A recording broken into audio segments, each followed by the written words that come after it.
but eh. Okay, I gotta log in through everything. Everything's logged out. This is just fantasy. Caught in a landslide. Escape from reality.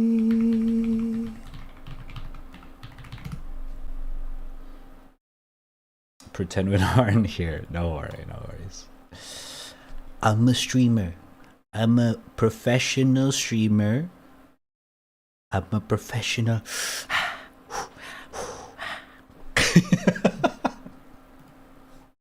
No pressure. No pressure. Wind blows doesn't really matter to me. No, I'm not shooing everyone. Don't worry. I'm here to eat my pork buns. Pork buns for lunch. What do you guys have for dinner? I mean, lunch. Or breakfast, I guess. For the Western peeps. But I do hope NA people is not eating right now because it's past midnight. I know that. You gotta watch for your diet. Okay? Oh, I gotta turn this up for a bit. Didn't mean to make you cry. Not back again this time tomorrow. Carry on. As if nothing really matters. Oh my god, I love Freddy. Sorry. I miss Freddy, man. Very nice experimental stream. It was chill. Oh yeah, you were doing the visual novel thing, right? So was it Goog? I forget the name of the game. It's like Milk in a Bag or something like that. I need to eat because everyone keep mentioning food. You eat lunch now? I thought you eat twice a day.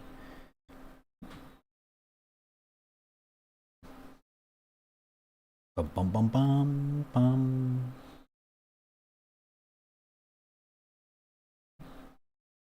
Never been born at all.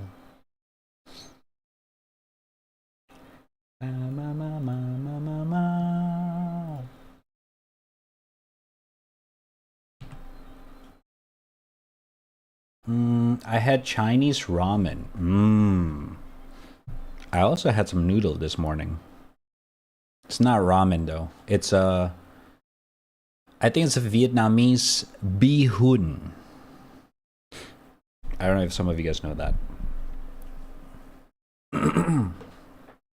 Mommy. Hello Neo. Hello Kurisu. Galileo Figaro.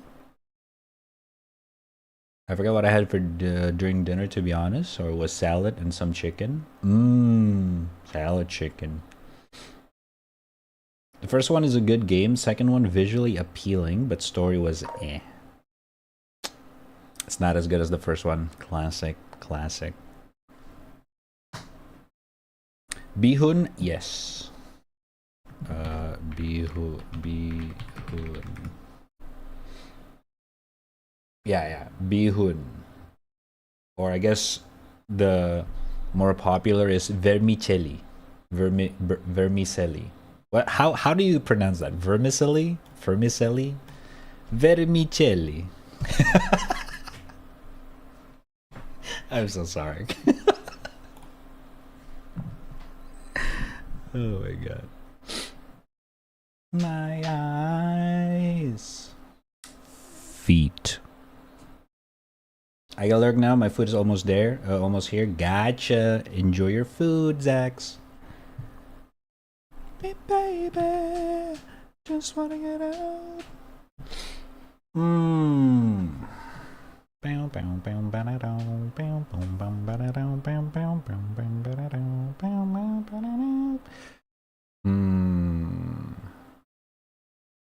not gonna touch this one for now. Let's warm up for a bit. Let me just draw something random since we're warming up.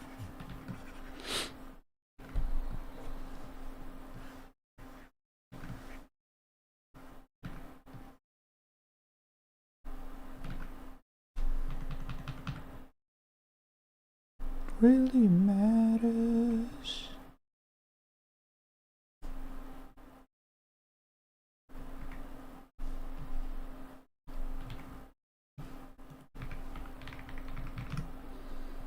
To me.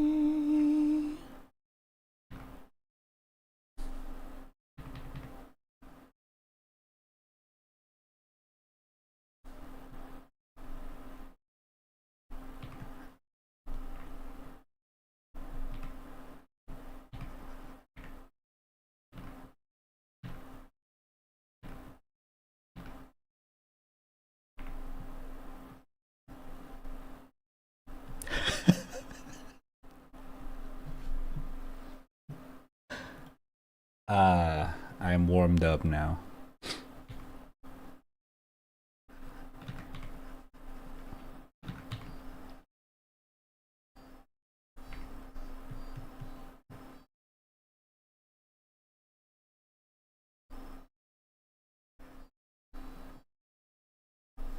There we go.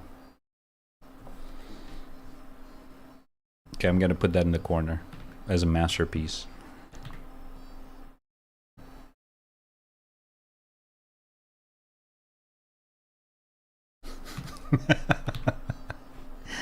A very scuffed Chikawa.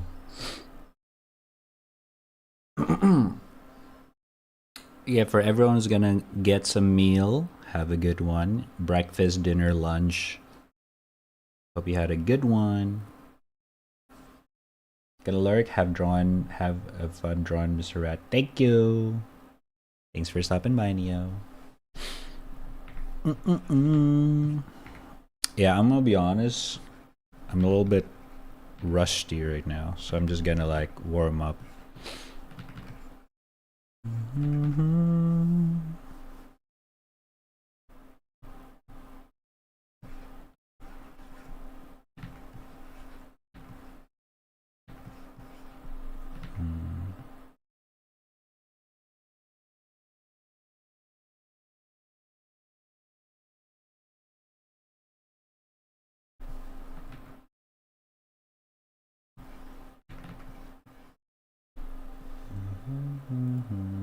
Oh, by the way, the redeem is fixed.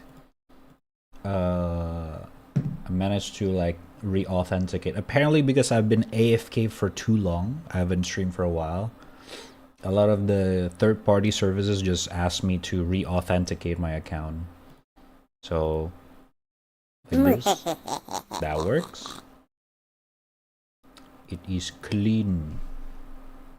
And then the meow. Oh, where is it? Oh, hold up. I forgot to re-enable it. Seek fluid intake. Yep, that one works.ちょっと待って.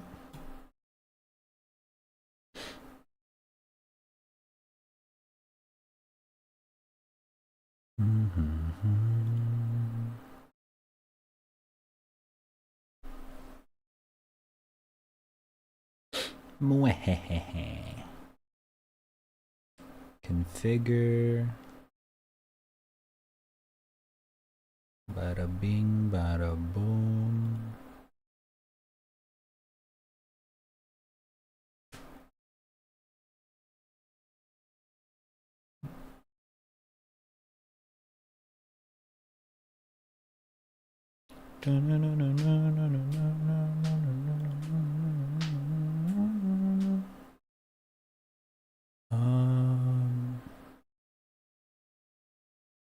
We will rock you. We'll rock you. Ba-ba-bee, boo-boop, boo-boop. Hold up, hold up.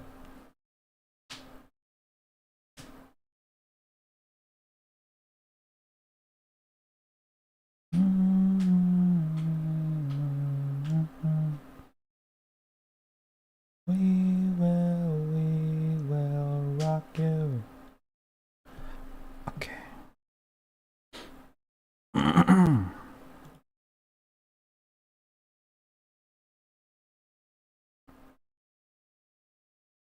Okay, for some reason it's loading forever.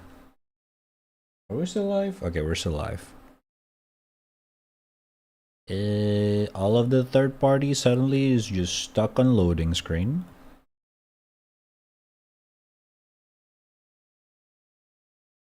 We will rock you.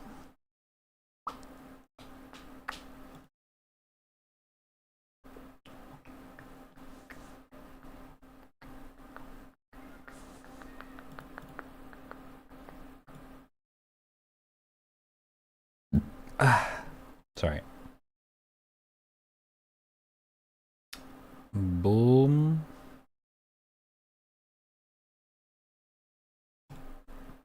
An error occurred. Okay, you know what? I'll just check it out later. For whatever it's broken again. I swear to God it was not. Everything's breaking down. Whatever. Let's just get back to drawn. We will huh? I don't think that's how the song goes.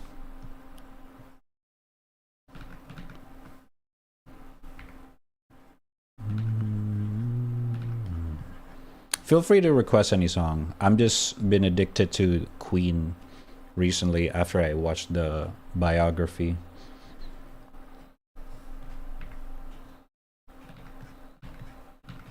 Somebody,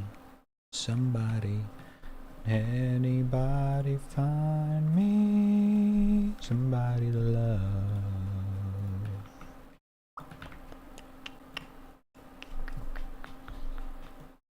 Da, da, da.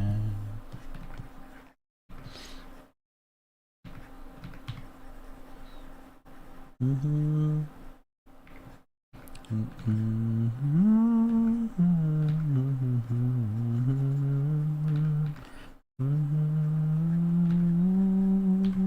Somebody, ooh, somebody, anybody find me?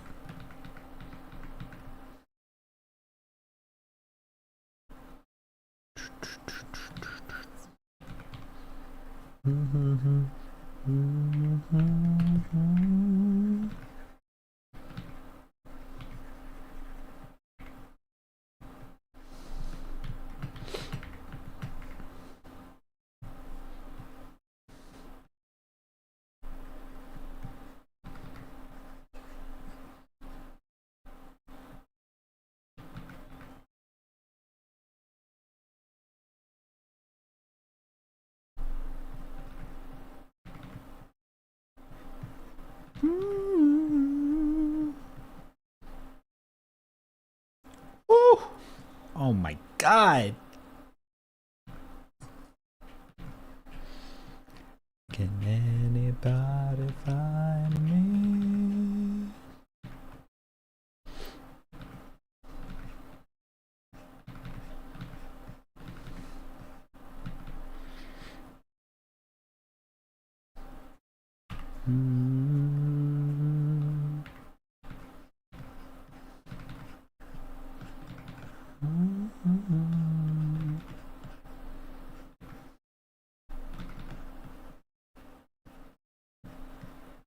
Somebody, ooh, somebody, can anybody find me? Somebody to love. Should I order squid or shrimp?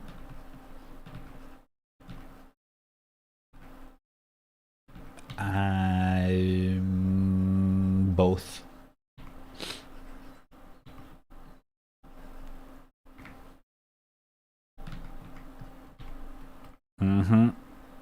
Not even a question.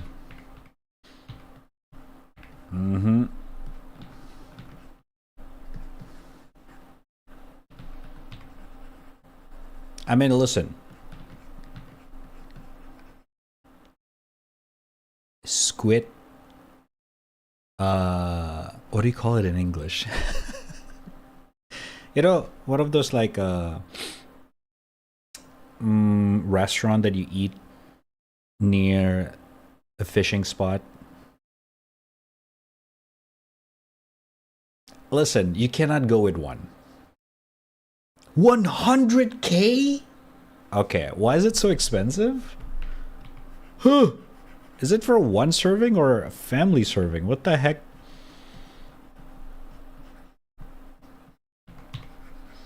Since when did you get 15 viewers? Because Soji fucking rated me. And I'm very grateful. Don't get me wrong, but I'm a little bit nervous because I haven't drawn in a while, so I'm warming up right now. What's up, 30? How you doing? Oh, somebody.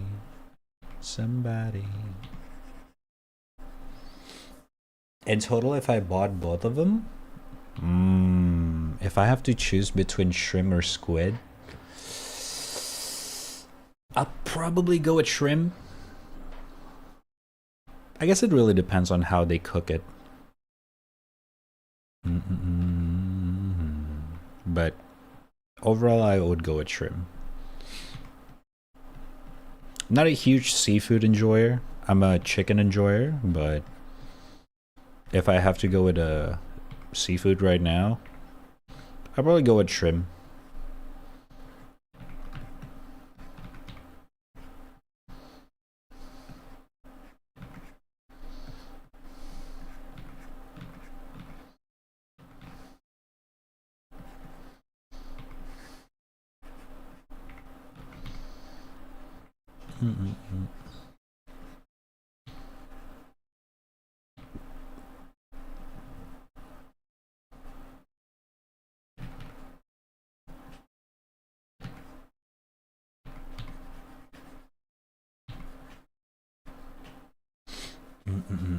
Rat, I'm passing out. You haven't sleep? Get some sleep, cha-cha. Get some rest. What the hell?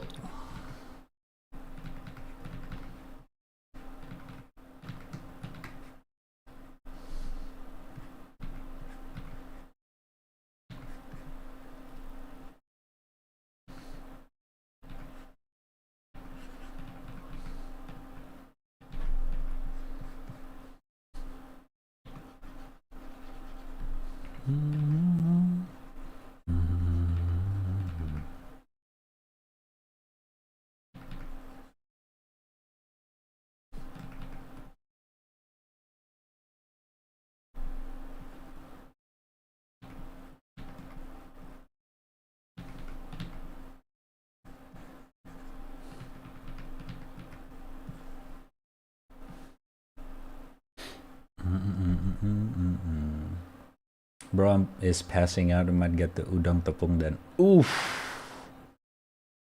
Oh yeah, that's the. Oh god, the moment you mentioned that, I can taste it. Oh, I love that. Fried shrimp. That shit's good. That shit's good.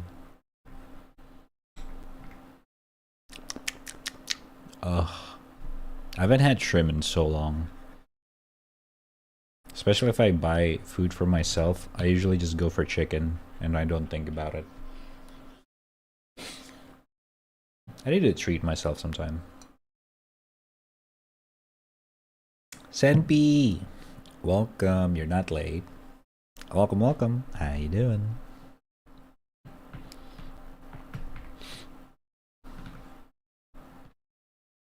Badio.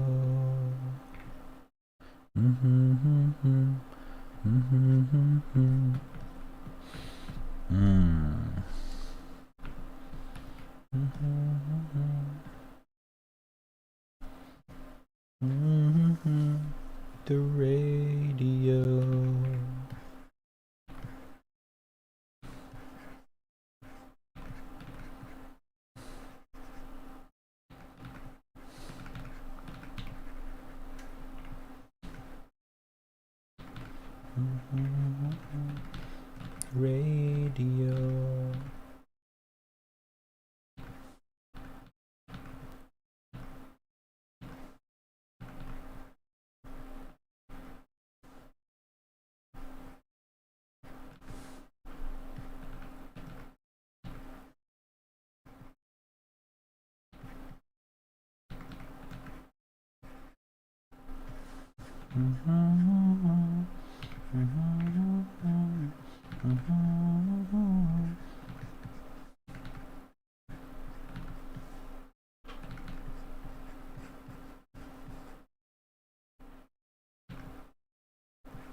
Radio.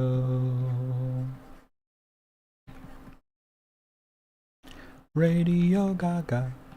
Radio Goo Goo. Radio Gaga. All we hear is Radio Gaga. Radio Goo. Radio What's News?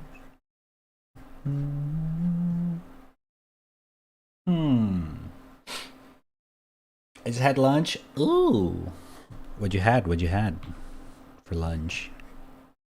This song sucks. Mods! Get this guy out of my face. I'm turning this up.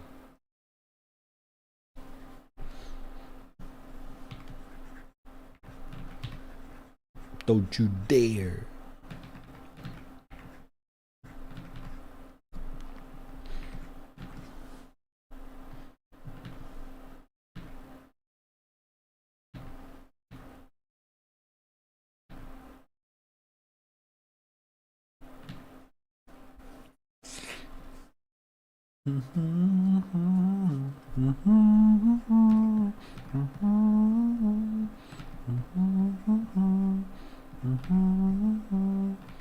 Radio. All we hear is Radio Gaga, Radio Goo Goo, Radio Gaga. All we hear is Radio Gaga, Radio Goo Goo, Radio Gaga. All we hear is Radio Gaga, Radio Goo. Radio What's New? Loves you.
Hello Zanes, I had chimken adobo. I know a lot about adobo because of my Filipino friends keep telling me about it. Shit's banger.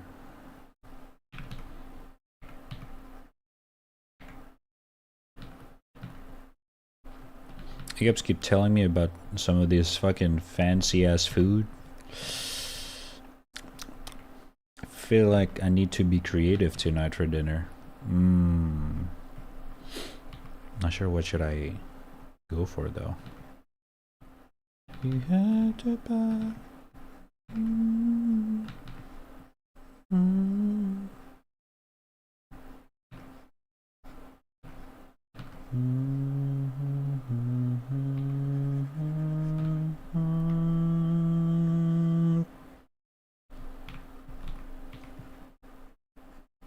Okay, I need to turn this down.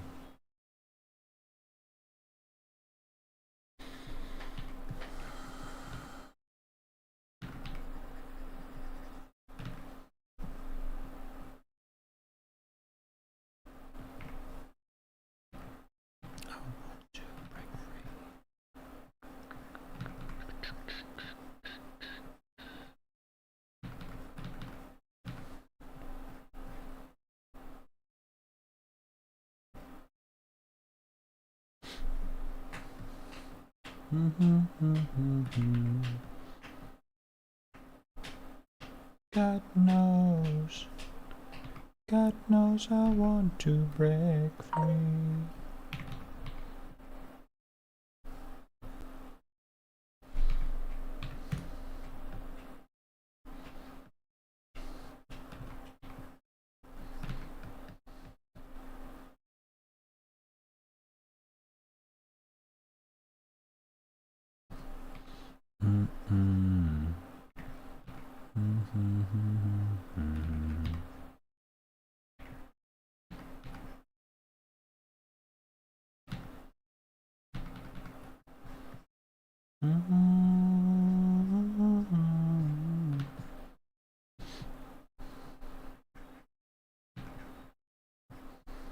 Want to break.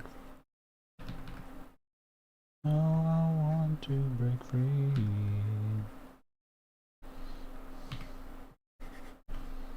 Doom, doom, doom, doom.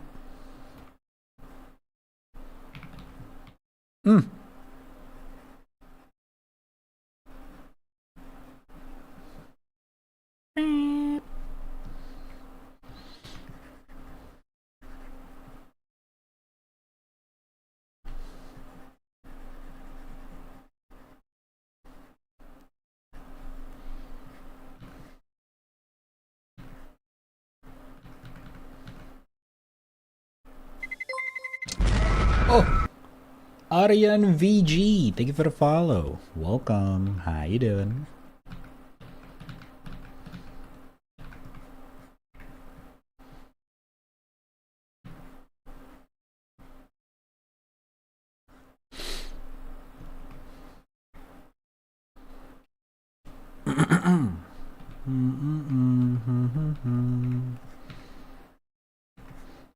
I forget how to draw.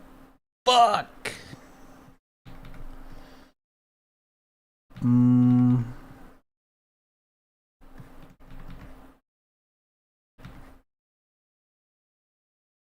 It's like, this is why when I said that drawing is like something that it's a skill. If you stop like polishing it, you're gonna get rusty and you have to like repolish it again.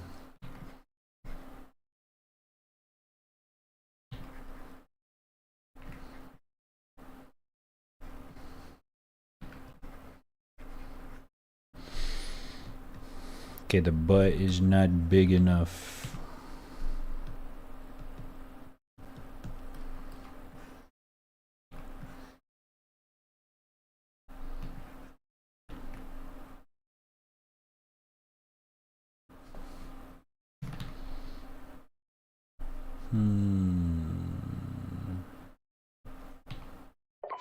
Oh my goodness.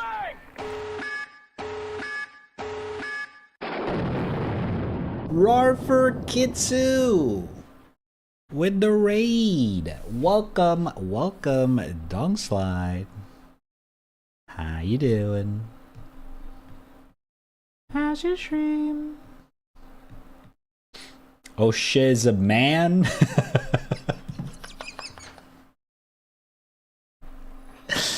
In big 2025. That's a classic. That's a classic. Why you look at this stream, you see this gigantic boobs, and you think I'm not a man? What are you trying to say, sir?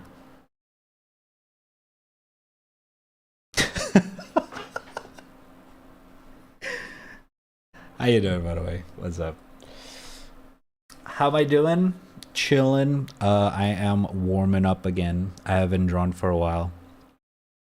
So you're witnessing me unrusting myself right now, actually.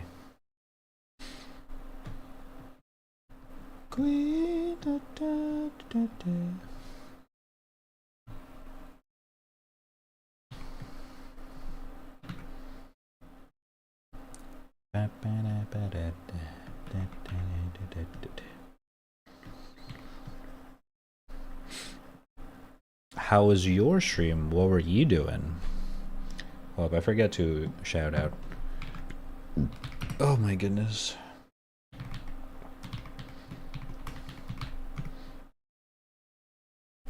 Shout out.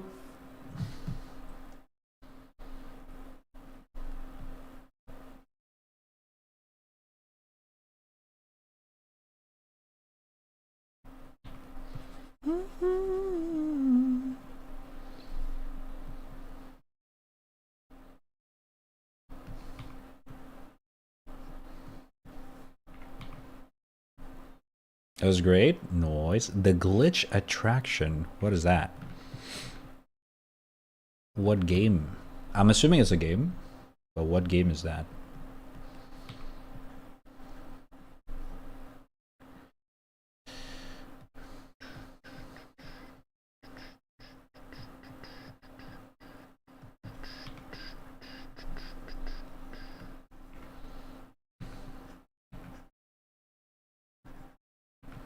Oh no, I need another reference.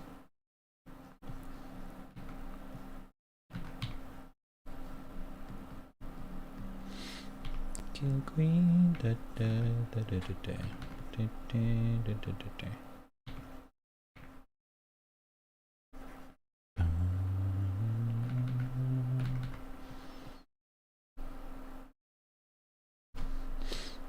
Hmm.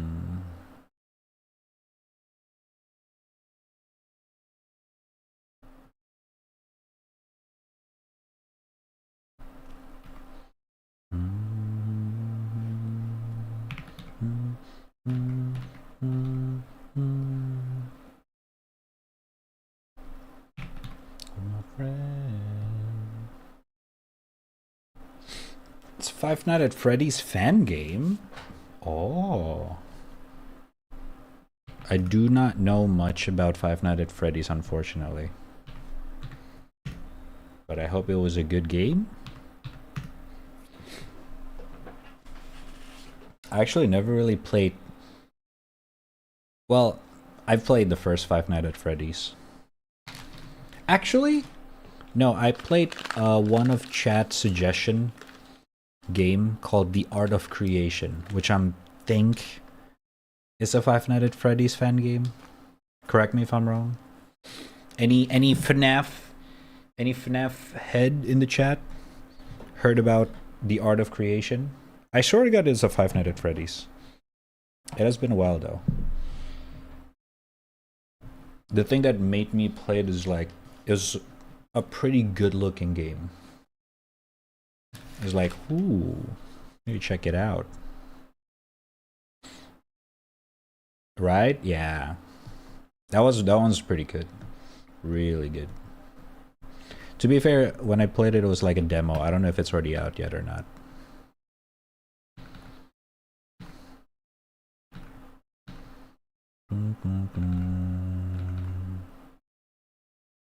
Champions. The champions.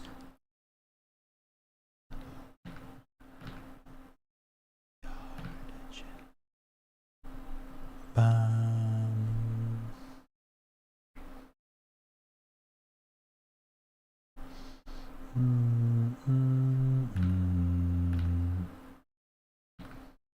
To the end.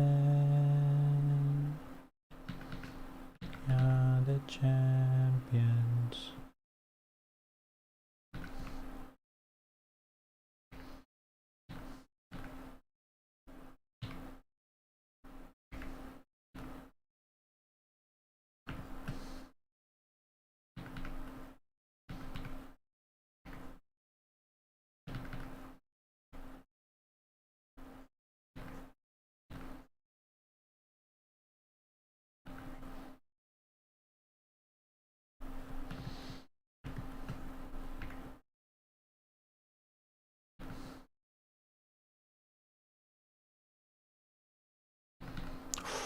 Love of my life, you hurt me, broken my heart, and now you leave me. Love of my life, can you see? Bring it back, don't take it away from me, because you don't know what it means to me. I'm not gonna crowd stream. Oh my god.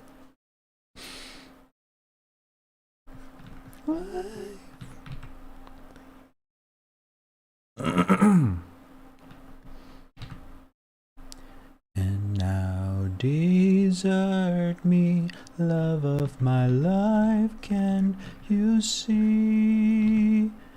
Bring it back, bring it back.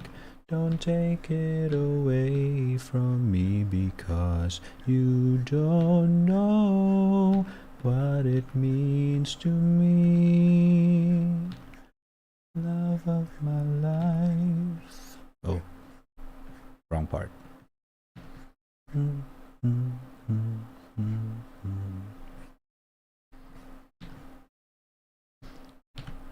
When this is blown over, I know it's all right away. When I grow older, I will be there by your side to remind you how I still love you. I still love you. Oh my god, I love this song so much. Sorry if I sing along. I grew up with this song.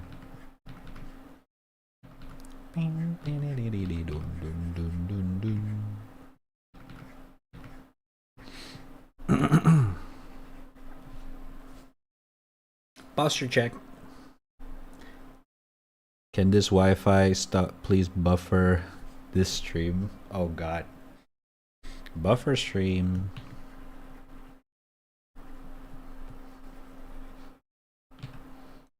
Back, hurry back. Don't bring it back home to me, because you don't know what it means to me. Love of my life, love of my life. Ooh, ooh.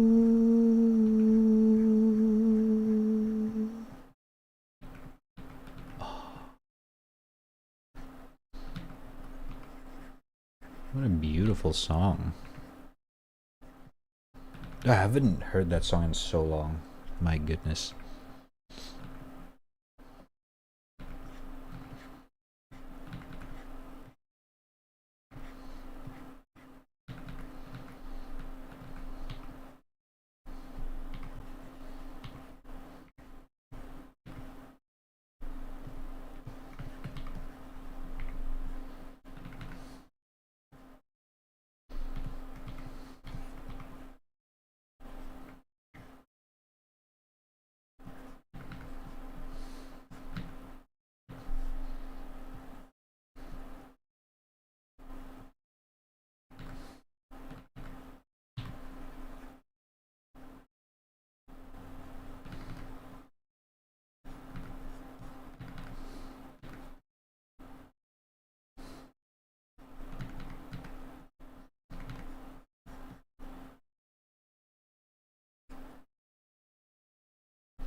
Tactical nuke incoming!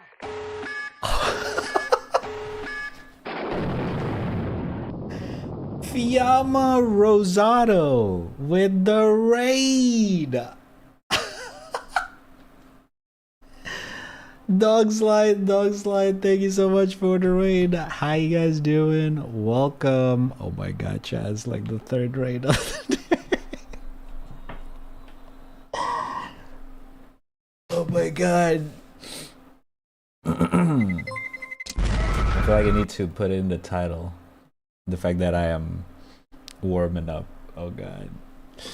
Welcome. Thank you for the raid. How's everyone doing? Chad, this is supposed to be a very hush stream. Oh my god.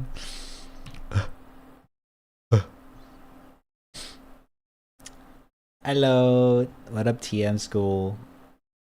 Fellow Prism, oh my god. Hell yeah. How's your stream? Oh, hold up. Bada bing, bada boom. There you go.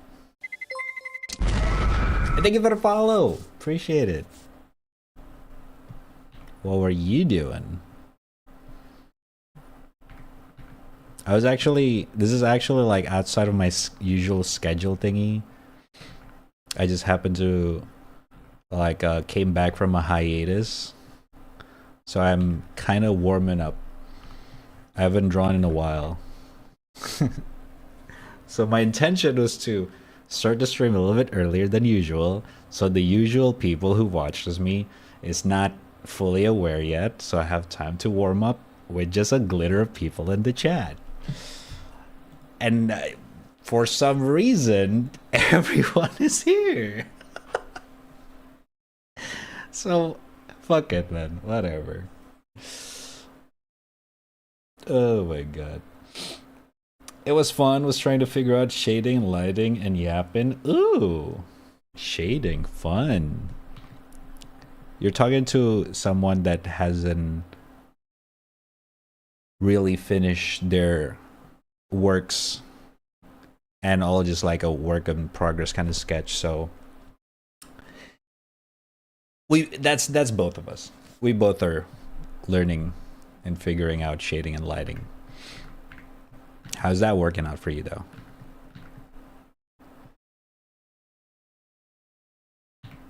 And I guess I suppose I could use a little bit of introduction. Name's raddtrap. You can call me Rad. I'm actually an artist streamer. I just happen to play a lot more games than drawing the past few years. If you're gonna follow me, just be like a little disclaimer. I play games more than I draw nowadays. So if you see me drawing, it's either have a commission or you're lucky. I'm just being honest here. You know, for any upcoming people, you know, with the follows who's gonna show up, don't expect much.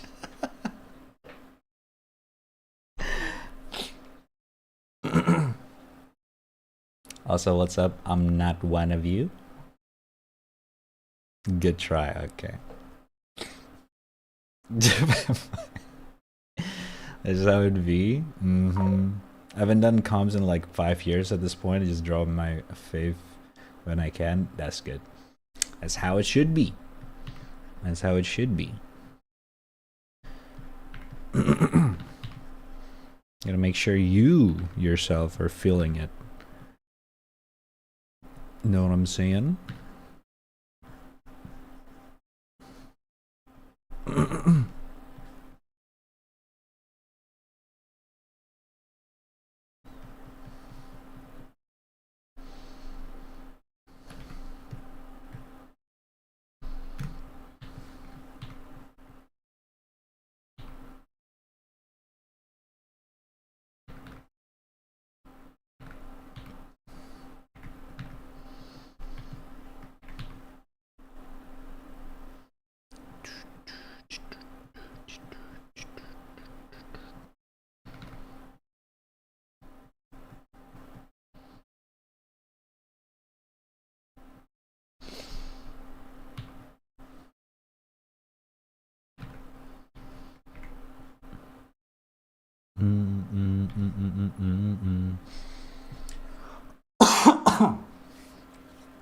I should follow you back. Fellow artists, oh my god. But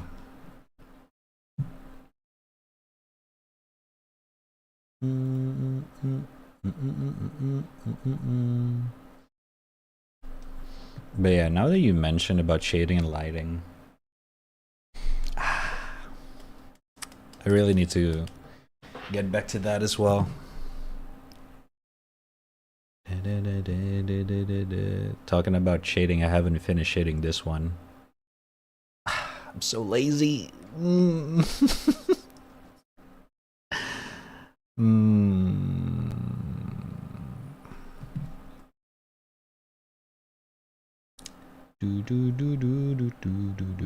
Chat, can you shade my drawings for me?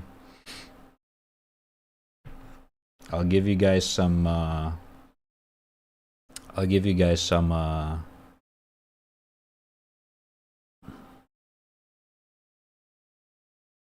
Um,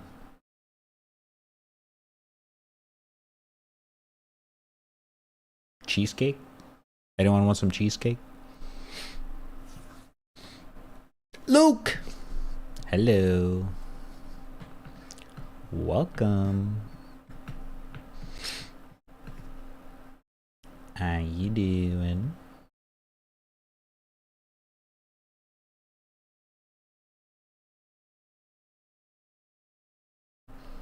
I want it all. I want it all.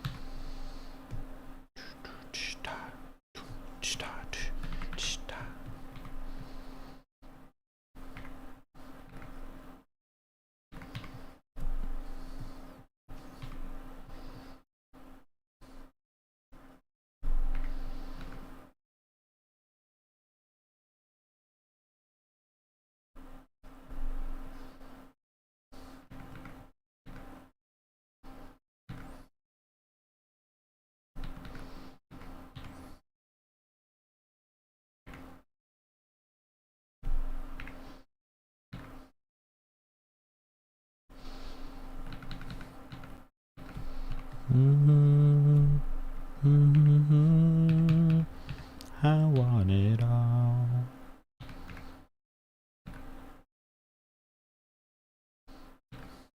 I want it all. I want it now.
Hmm.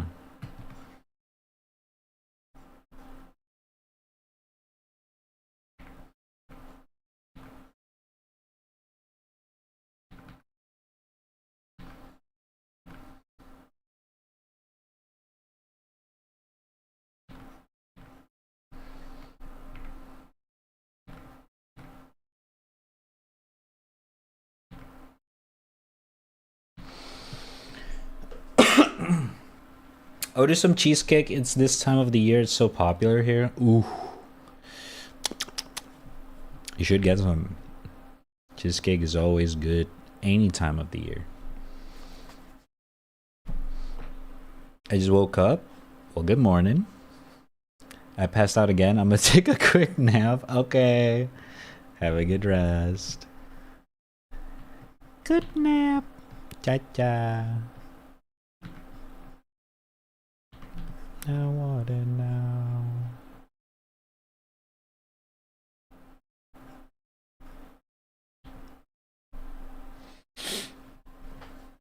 Did you go to the Streamer Awards? No. I don't think I want to anyway. Is it a good time over there?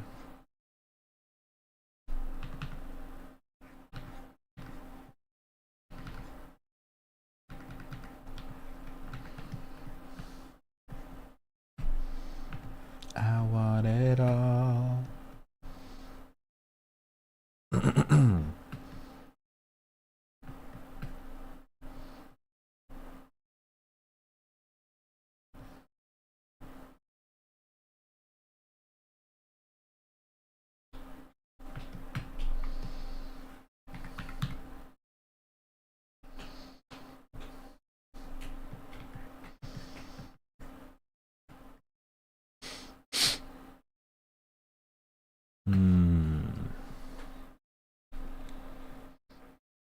The muehehe is broken. Oh my fucking god. Yeah, I forgot to say. Here, let me show you. When I was trying to fix it, this is what I got.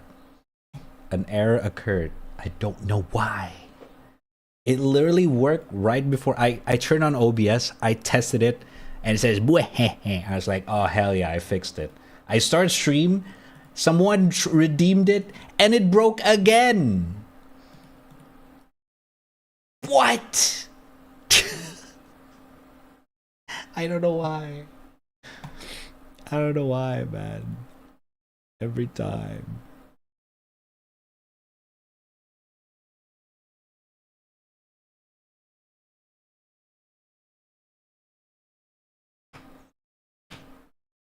Oh, let me see again.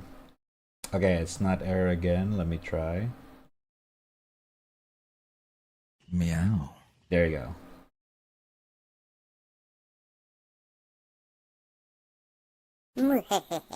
Yes. All right, it's fixed. Phew.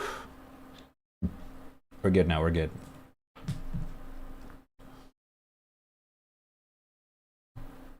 It works whenever it works.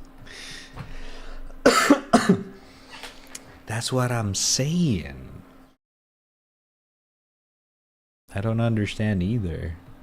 Meow.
Down into the sky, yeah.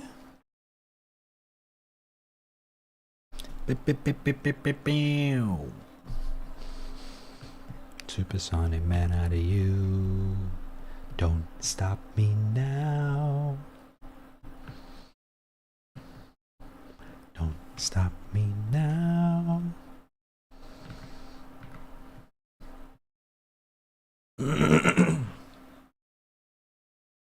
Is it someone's OC? Yes.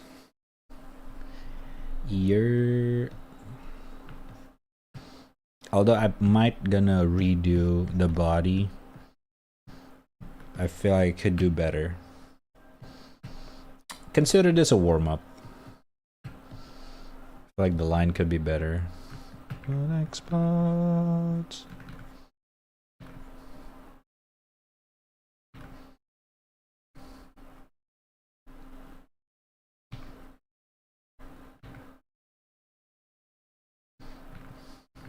Don't stop me. Don't stop me.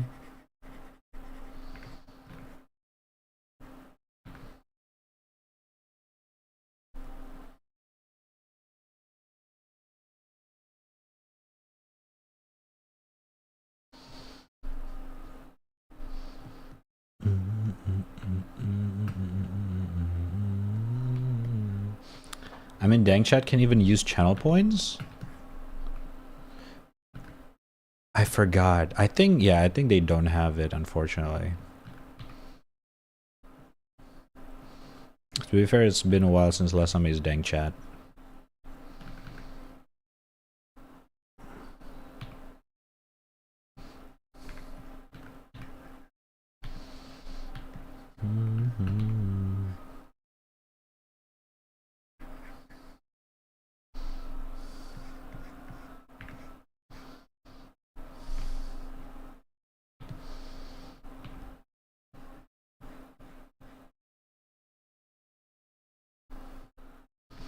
La la la la la la la la la.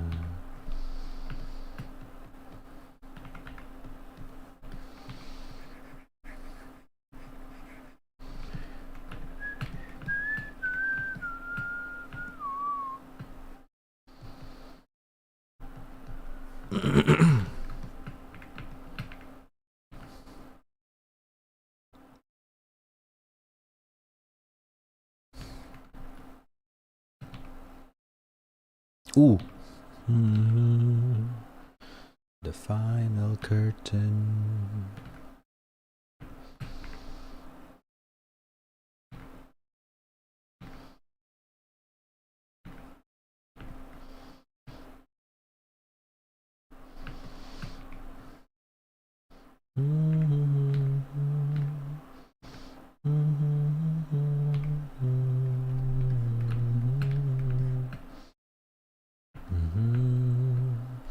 What more than this?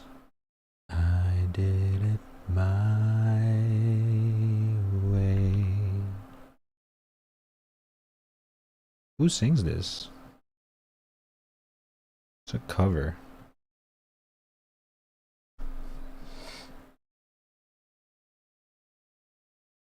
Mart Martel? What the hell?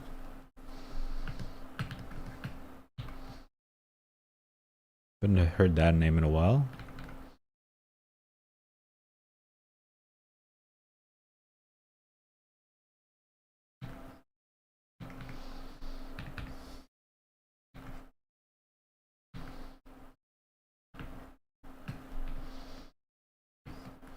I did it my way.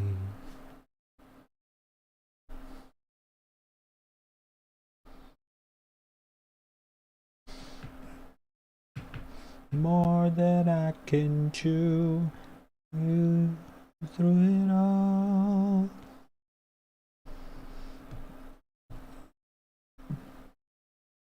And sit it out. Faced it all. And stood tall. Did it my way.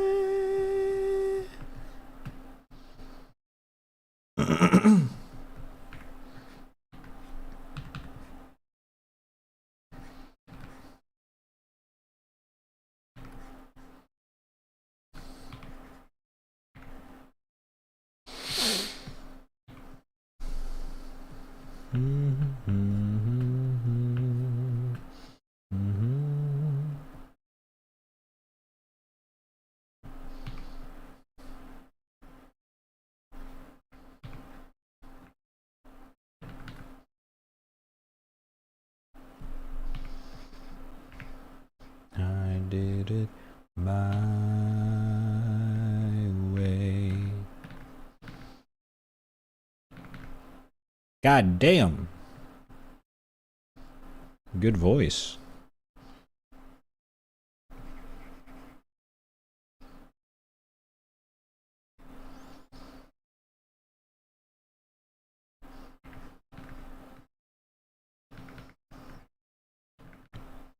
I forget how epic this song is.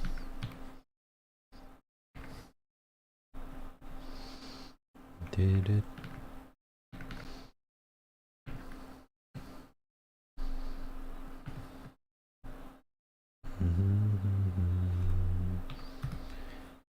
And did it my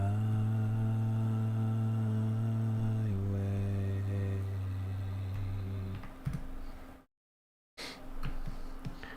Pew, pew, pew, pew. Pew, pew, pew, pew.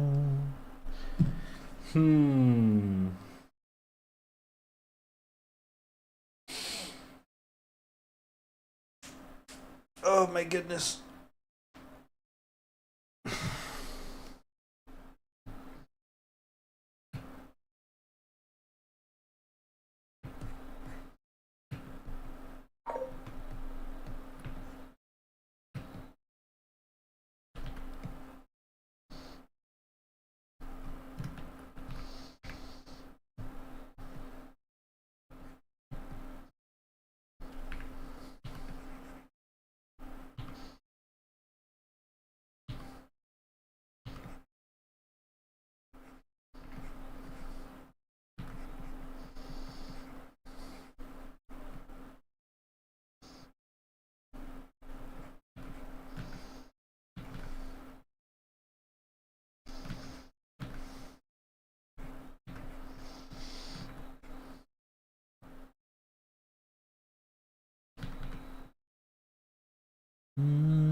I'm gonna draw the finger later, 'cause I'm too lazy.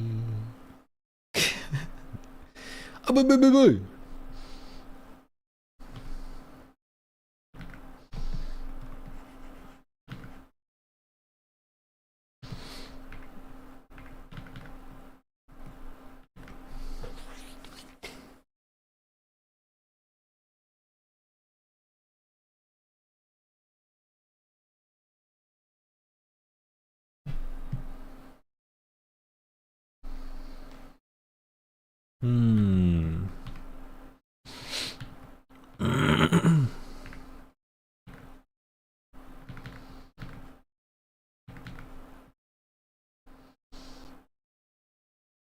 Hmm.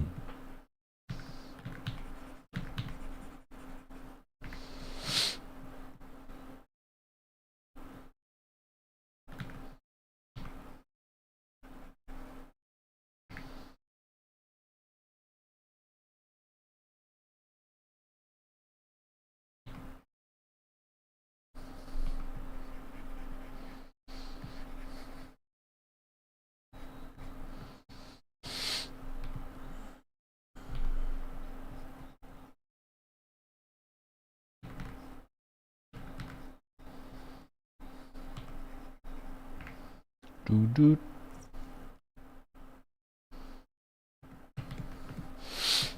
Hmm.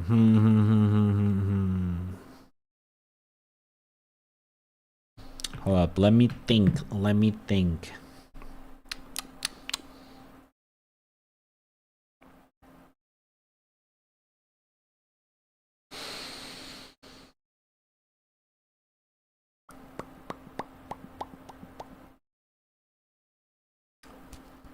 Hmm.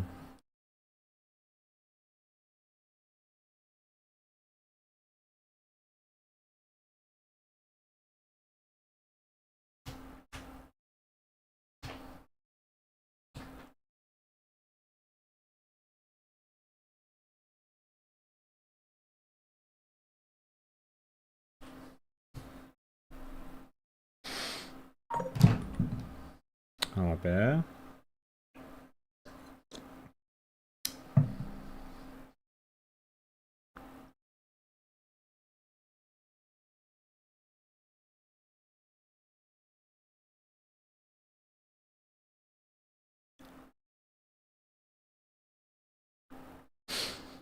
Hmm.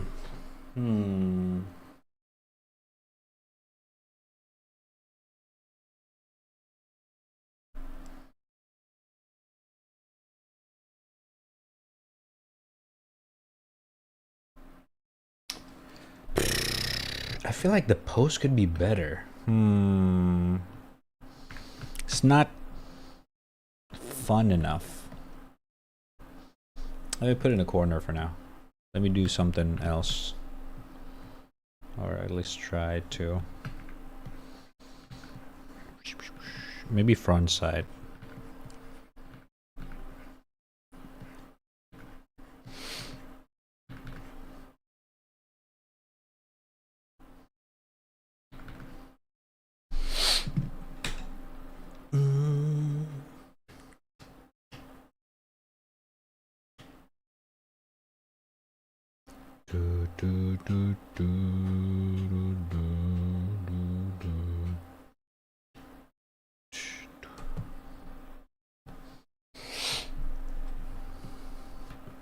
Whenever.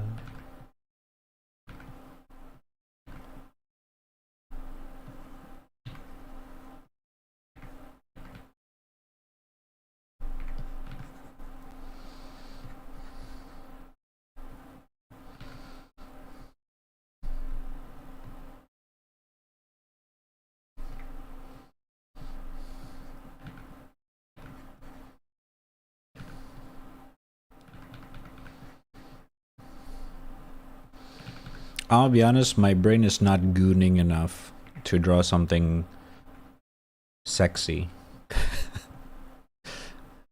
My brain is kind of right now. Do not have a gooning image right now. This is professional sentences. Alright? Disclaimer. Before I can draw something that looks good, I need to imagine that thing to look good in my head first. Take a break.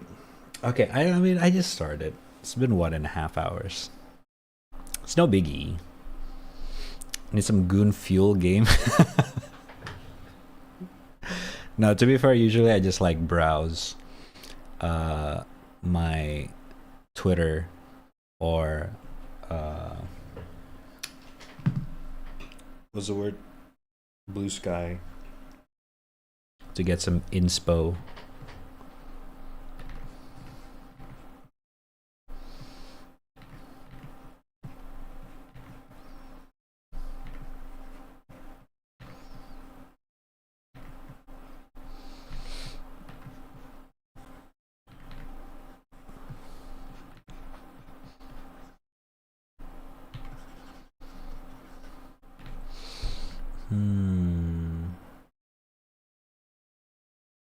No breaks around the clock.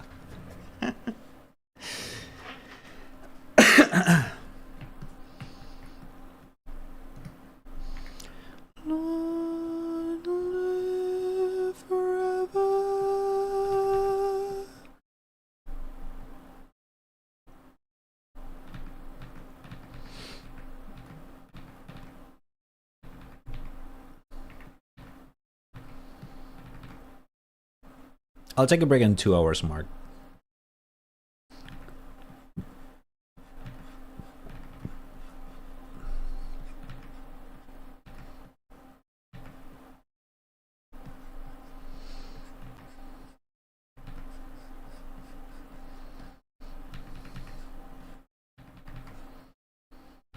To live forever.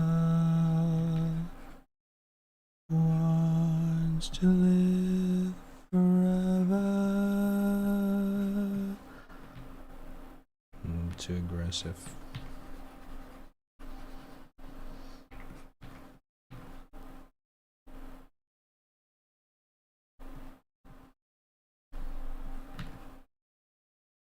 God.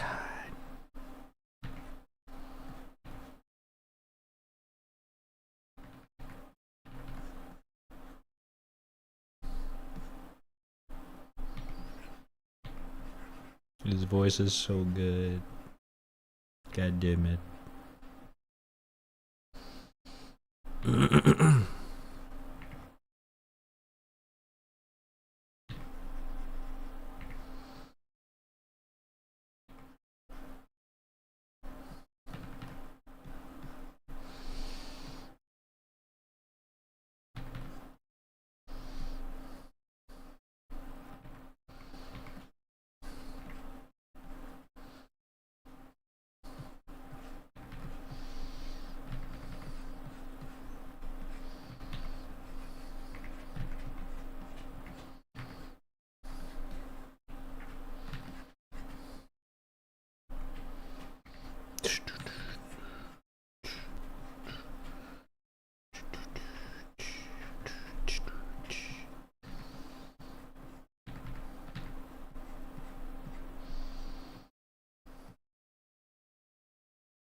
to live forever.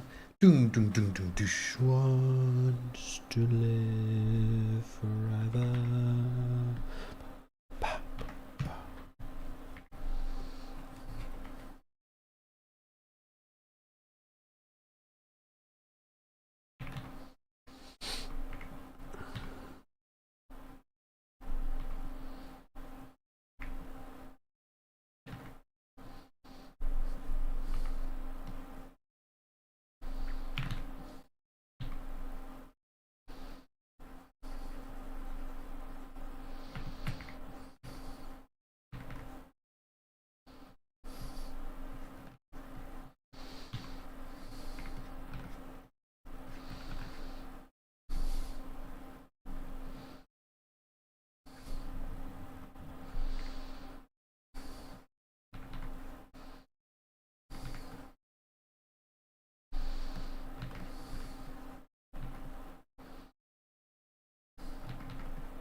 Booba.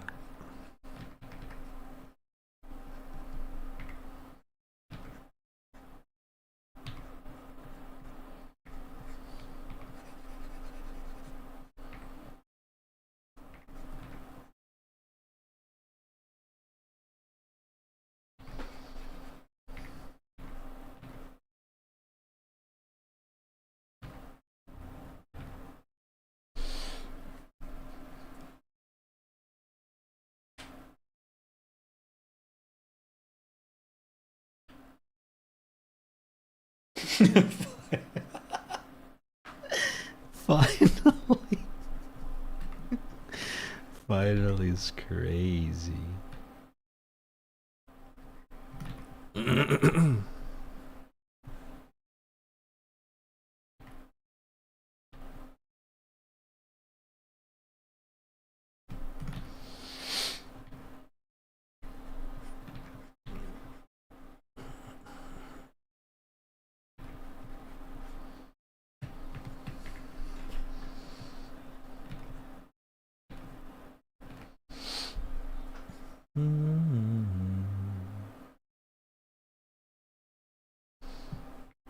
Do do do do do.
Just got home? Welcome home. I made a look good ending of some movie with that music in background. True. I told you, man. This album's amazing.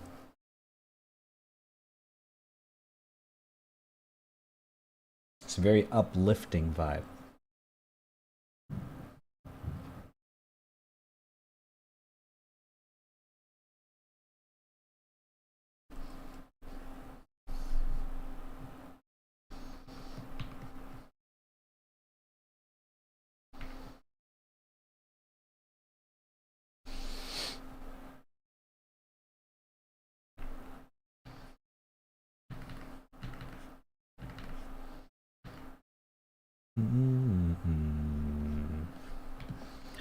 Bow, bow, bow, bow, bow.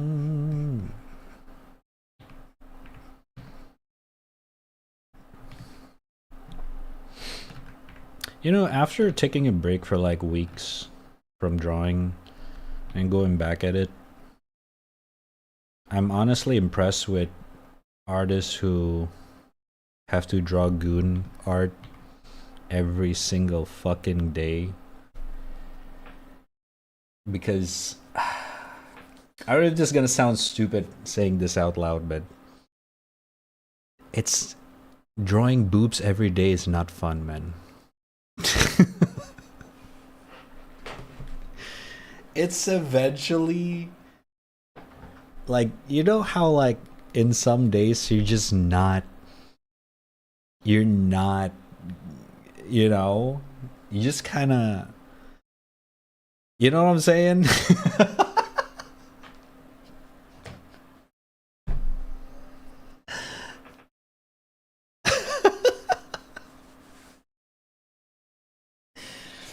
It's the most normal thing to say.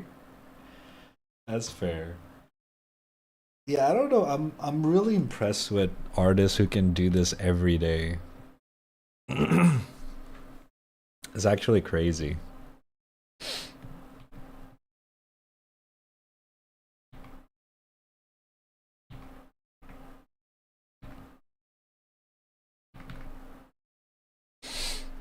What's your take? I'm just not really a take. I'm just impressed with artists who can like draw gooning genre like on the daily basis.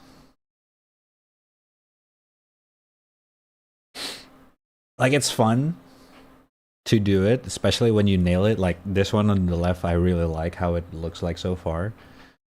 But I just cannot imagine doing this every single day. It is crazy. Like I'm talking about like those artists like somehow managed to goon so fucking like produce so much goon art.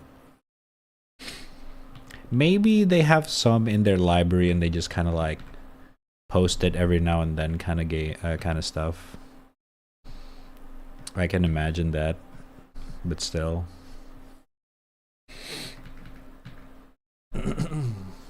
I guess everyone passion. It's on their own time. Yeah, I suppose so. Probably.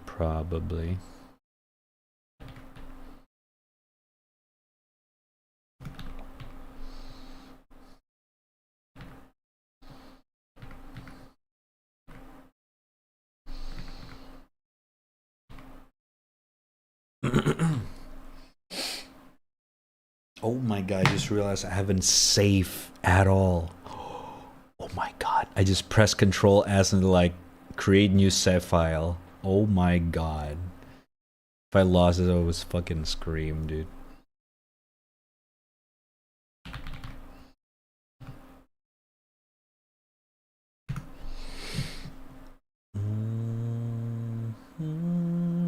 I don't know that one artist that created the one specific waifu for the next 11 years non-stop. Ah. Yeah. I bought one of an art book for Tiko Sewat, who is very obsessed with Shiro. What's her name from Blue Archive? The protagonist or the mascot? The bicycle girl with different eye color. Like they literally draw nothing but her. Holy shit. I bought like their 50 full color page book, art book. It's like 90% of them is just that one character. It's crazy. Where's my scissor? There it is.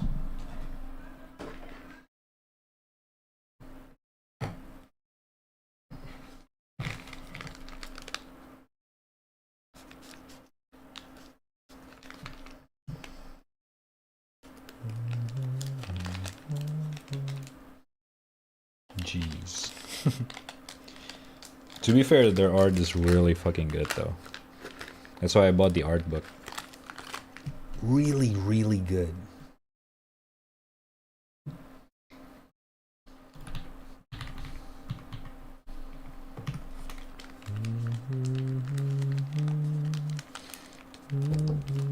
Oh.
Alright, I'm back.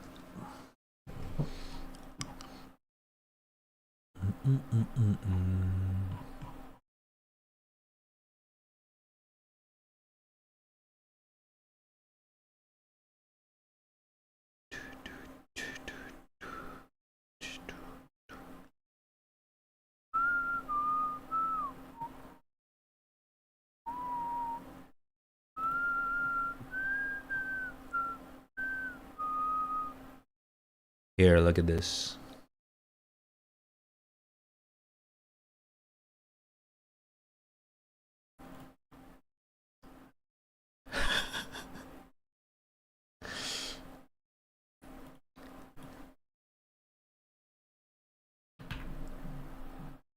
Boom.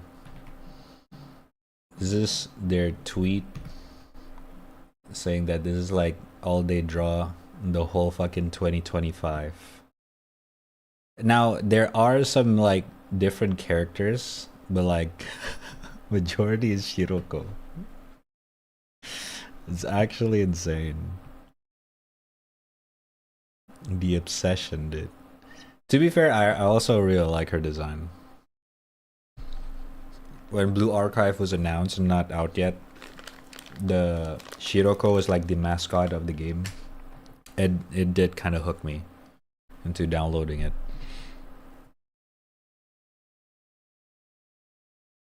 Crazy though.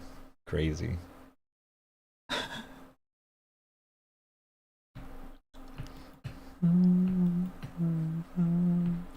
Chikawa!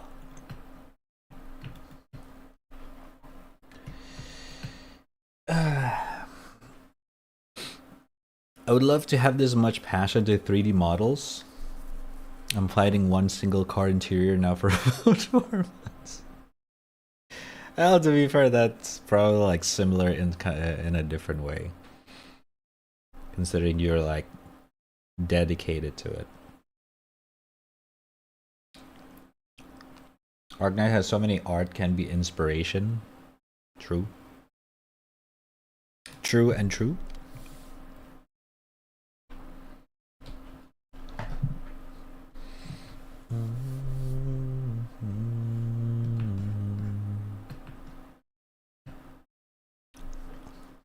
Okay, let me just at least finish the clothing so I can tell them which one do they prefer.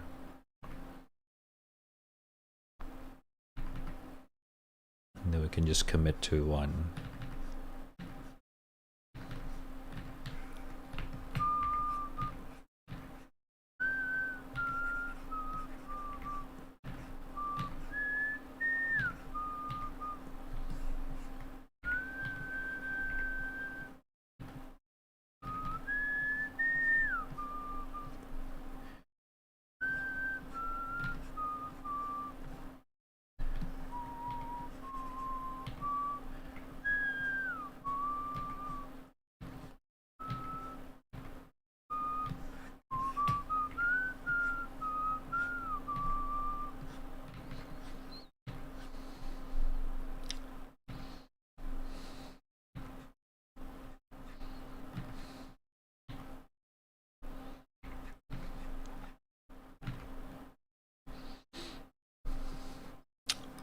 I'm growing alcoholism because of this shit. Well, I hope you still drink responsibly.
Okay.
Whew.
Okay, before I go for it that way.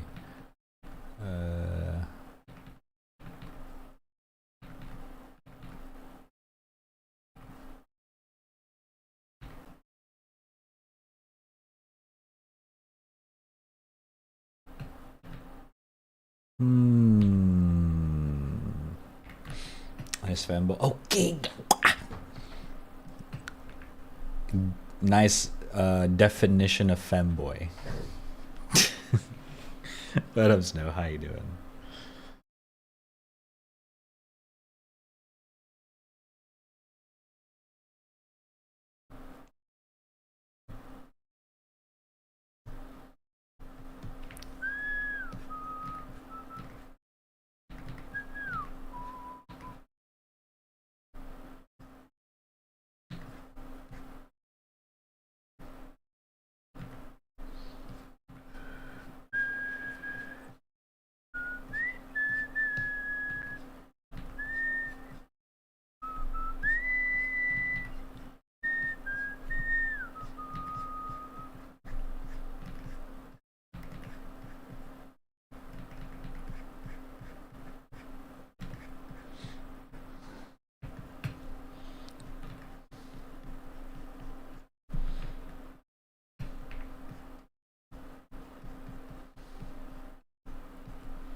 Or I just unconsciously add bulge on the drawing. What do you mean? No, I didn't. I had to double check.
That would be pretty based. And you would charge more for 2-in-1? Okay, that's crazy. That's crazy.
For a second, I didn't realize that was tongue until I saw the tip.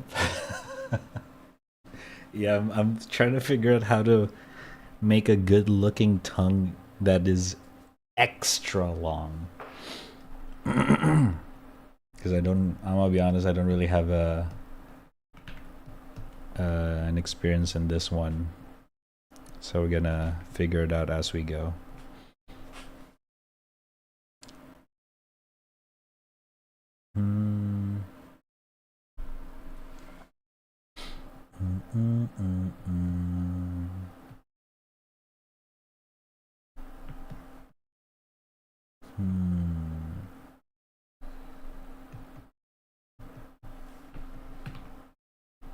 There's gotta be a better way to showcase.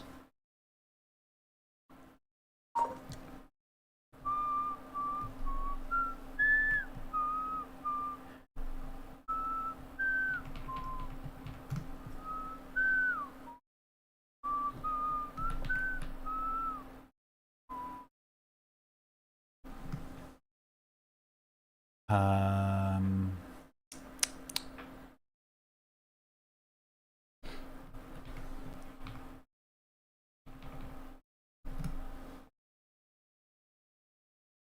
hmm.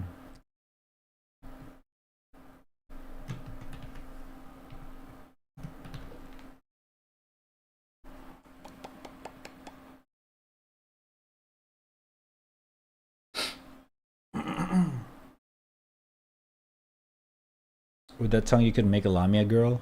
True. That is true.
Okay. Sounds like it's from the Big Hole Scaling anime. Huh? Abyss? Ah, no, it's not. This is from game actually. Near Automata. Or Replicant. Sorry. But yeah, I get what you mean. Considering one of the song in... What's the name of the anime again? Of the Abyss.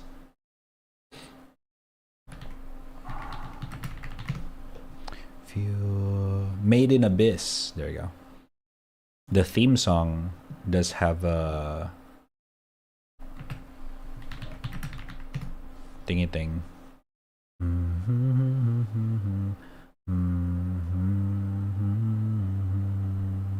Let me see if I can find it.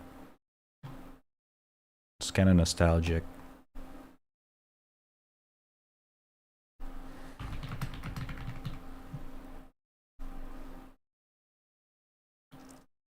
I actually made a cover song for the Made in Abyss soundtrack, but I never posted it. I don't think so.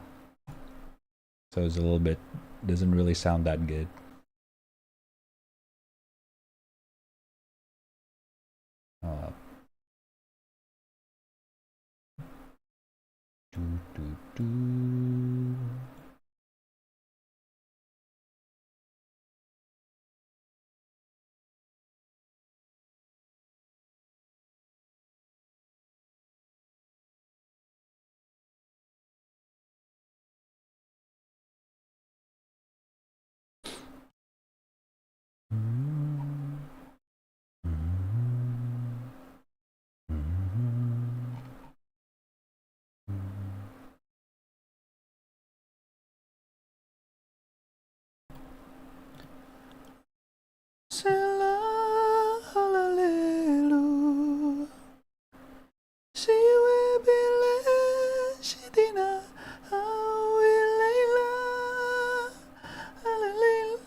God, I missed this show.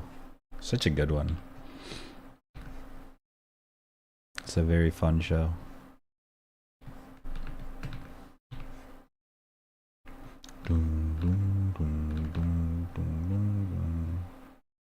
Holy shit, it's so loud.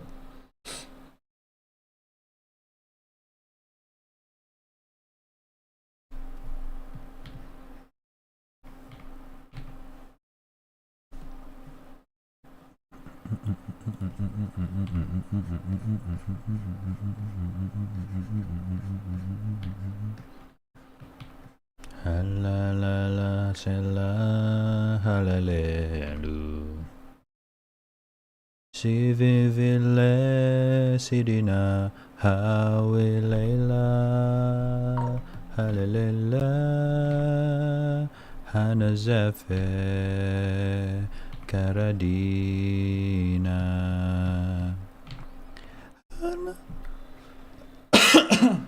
Sorry.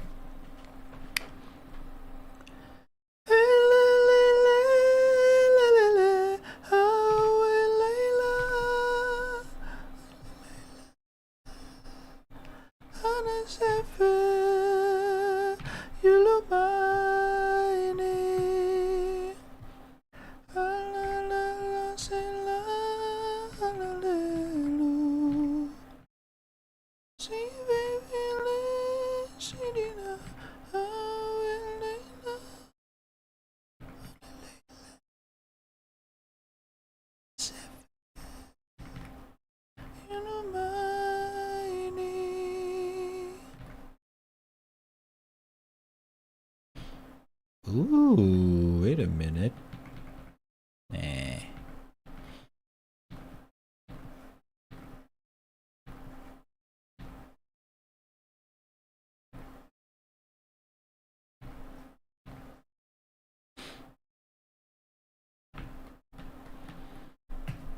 Hmm.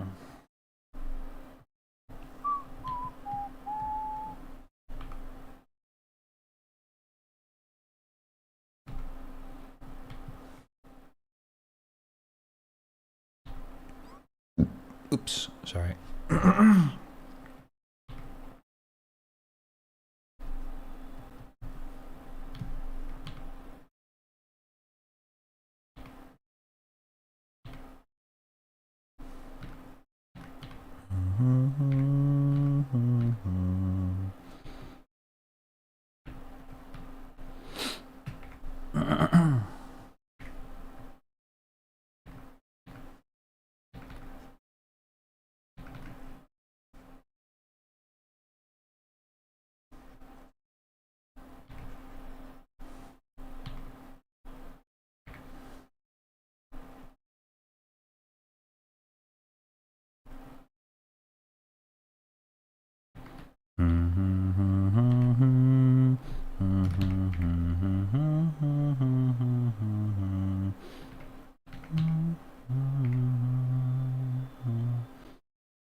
Holy shit, this music is so fucking holy.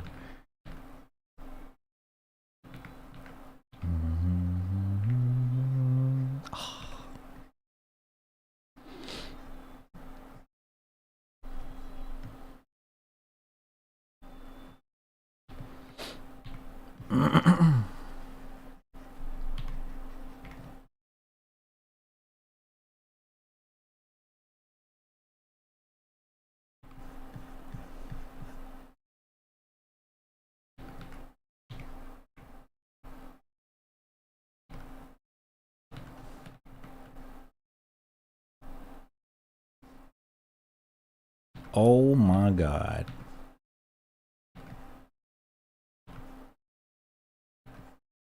Mm.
Ooh.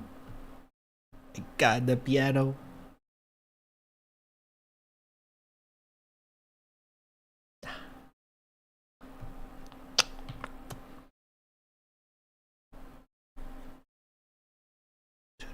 Overlay.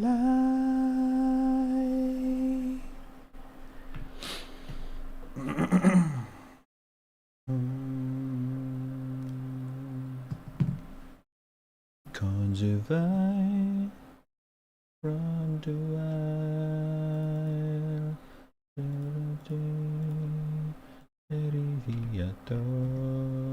oh my goodness. Trashina forage curasa. Nobody had to say sufralai.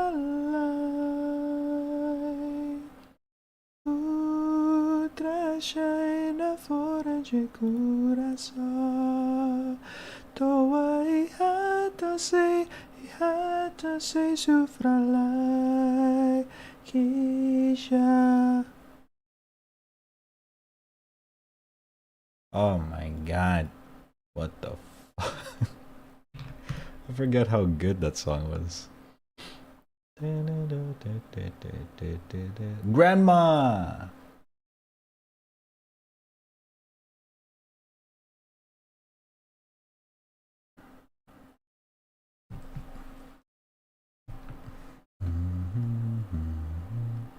Chiare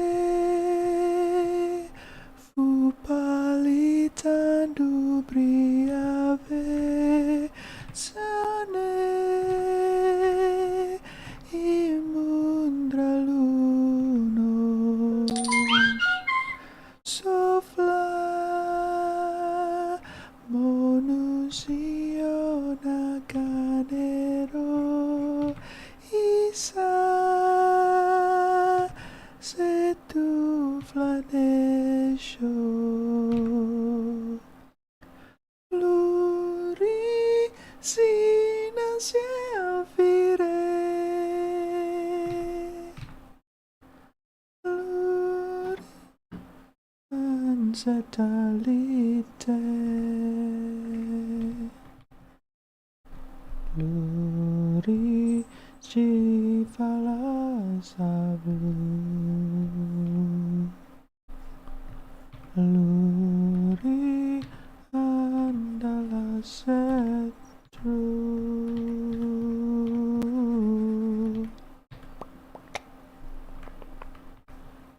Oh my god, Watson! Hello. How you doing?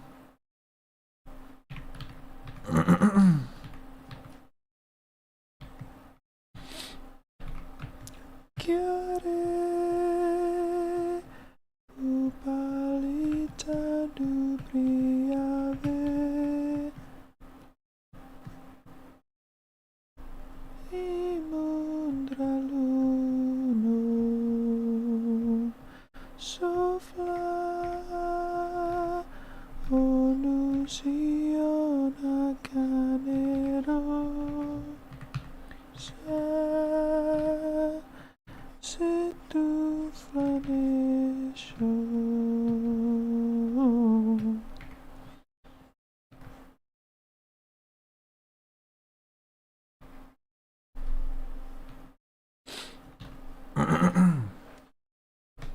I go watch movie now? Okay, have a good one. Movie time!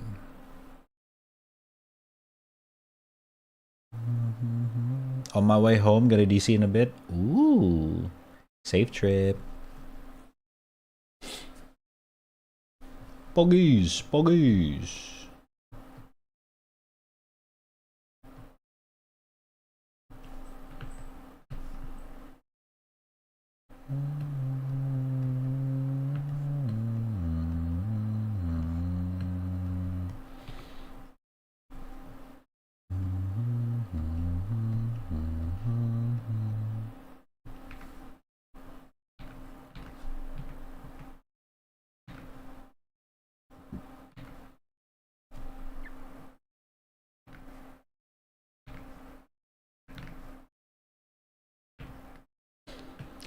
Okay, I think we are good with this one for now. Still in the sketch phase. I think it's not bad at all. Not too shabby. Good job, people. Good job, people.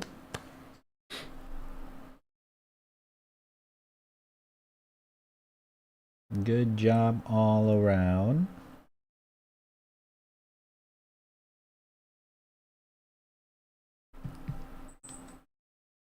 Oh, good morning. Hey. Mm-hmm. Want to say hi to chat? Say hi to chat. Mm. Alright, I just woke up.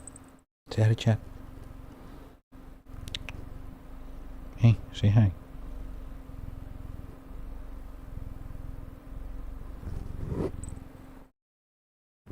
Here's poor.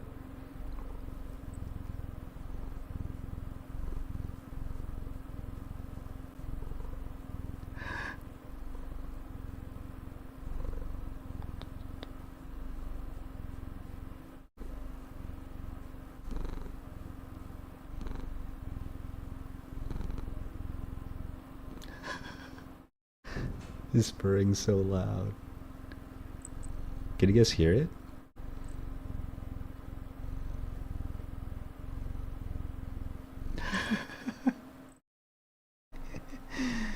Hey, say hi to chat.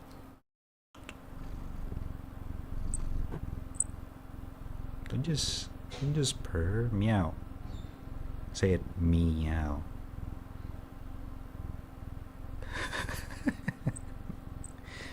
Meow. Just purr. Meow. Meow. Hmm? Meow. To the mic. Meow.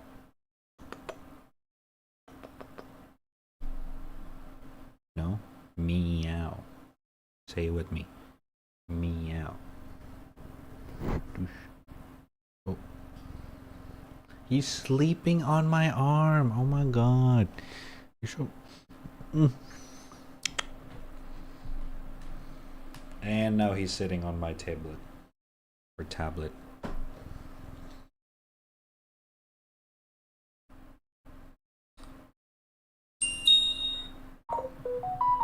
Oops, that's so loud.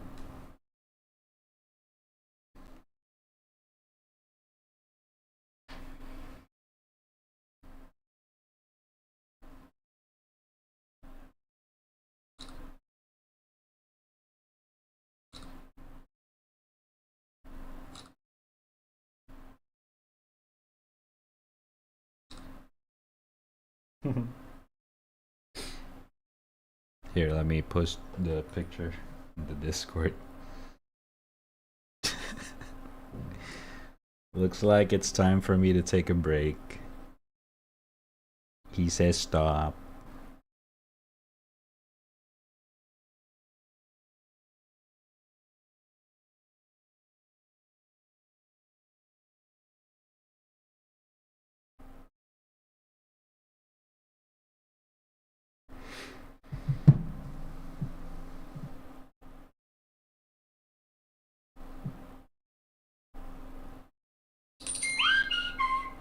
Shut up.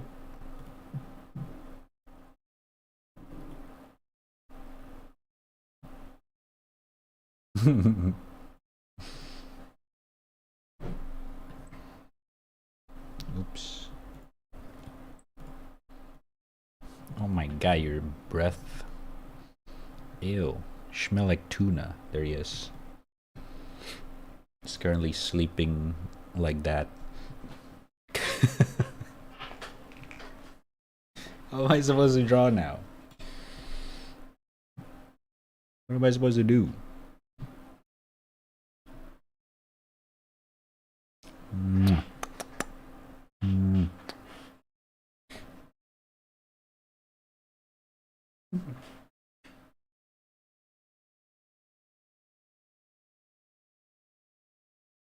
Choke slam gently.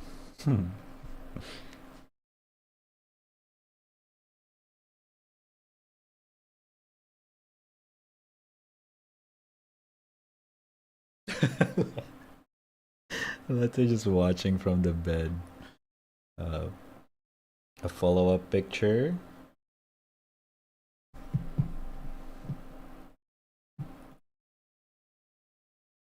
It's a little bit shaky. It's just behind me.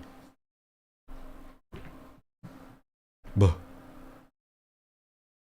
There he is.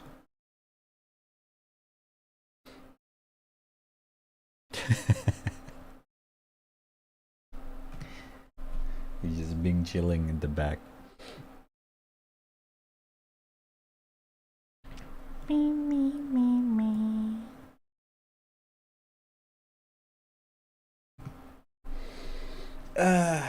Alright. Guess enough drawing for now. Shiba. Good quality. Good doodling art. Quality art. Yes. Yes. What time is this? 4:30. Okay. I mean, is it too early to do some horror game? Herm.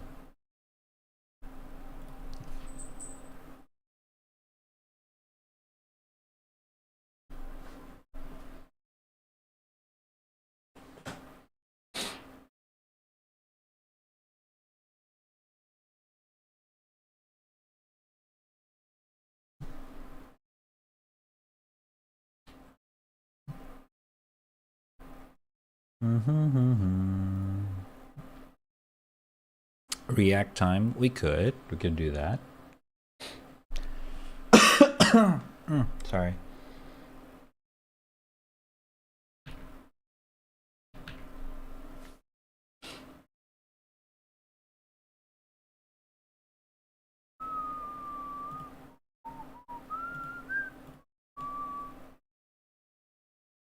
Oobla.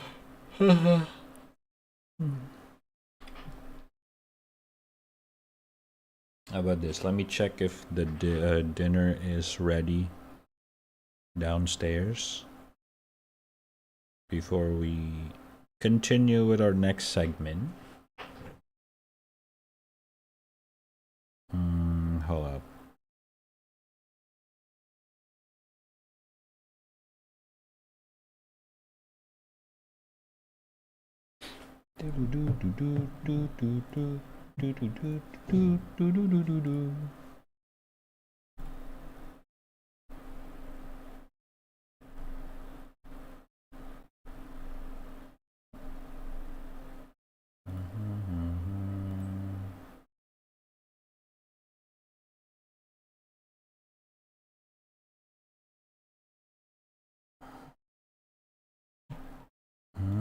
I see.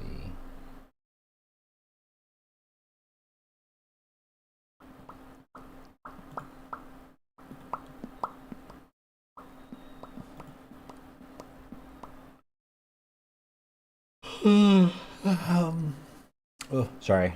Dude, why am I yawning? I just had a cup of coffee.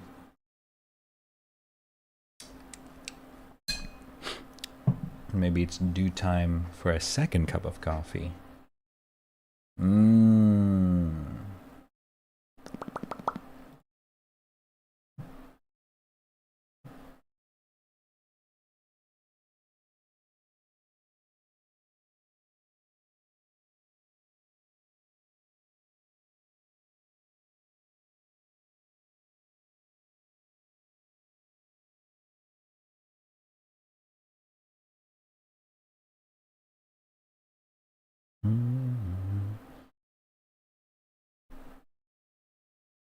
Hold up. Replying messages. What are you guys gonna have for dinner tonight, chat?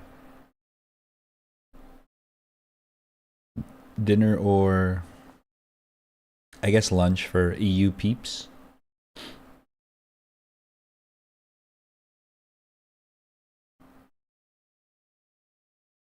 I hope there's no NA people in the chat because it's like 4 a.m. in the morning.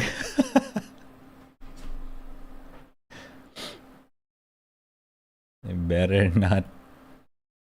You better not, motherfucking.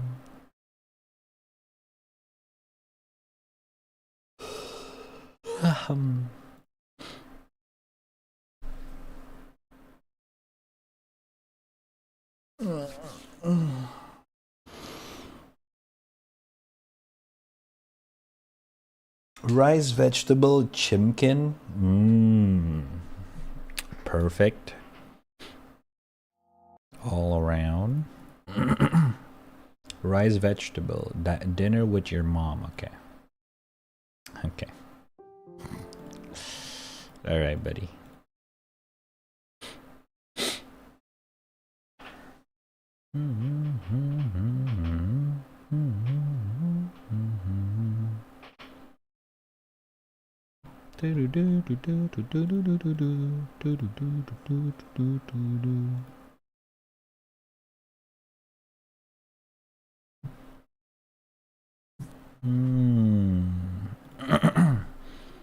I'm thinking about seafood.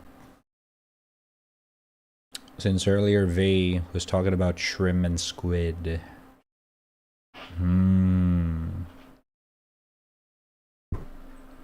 Hold up. My cat wanna go out.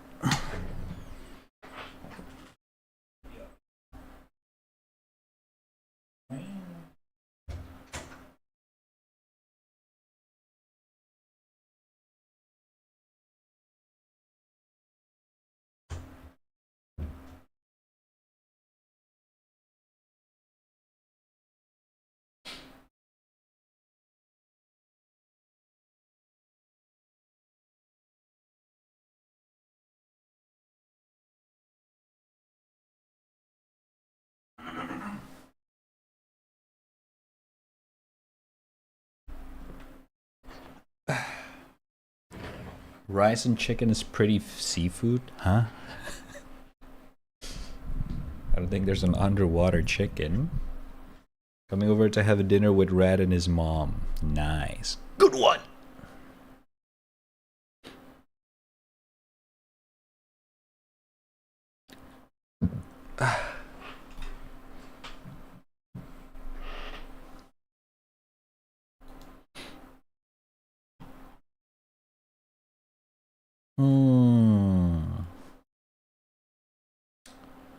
Fried shrimps.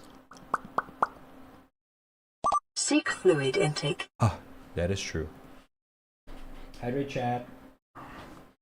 Cheers.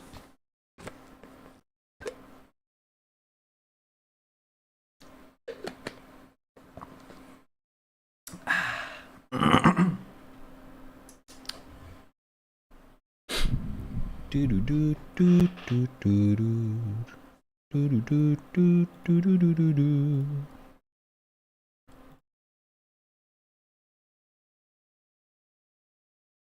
Had to restart Twitch because I couldn't redeem it. Oh no. Fried shrimps. Squid. Ooh, should we go fancy and get some crabs? I don't know when was the last time I ate some crabs. It is a pretty fancy one.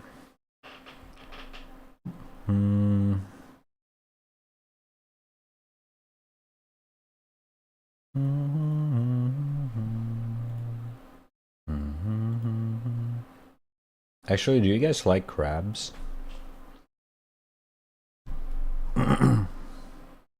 I feel like there's not many people have tried crabs before.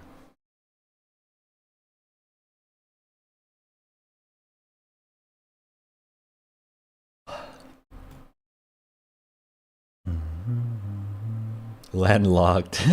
Exactly. Yeah, some of you guys are actually like not really close to the sea. It's one of the benefits of living in a islandish country. Seafood's like one of the cheapest thing here. It's like the source of the food is like literally a couple hour drive. It's hassle to break the shell. That is true. But it's so worth it though. The meat, my goodness.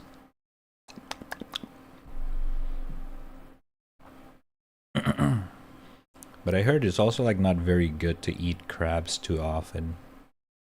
I don't know if it applies to crabs or something else. Or is it shrimps? I forgot. It's like cholesterol or something like that.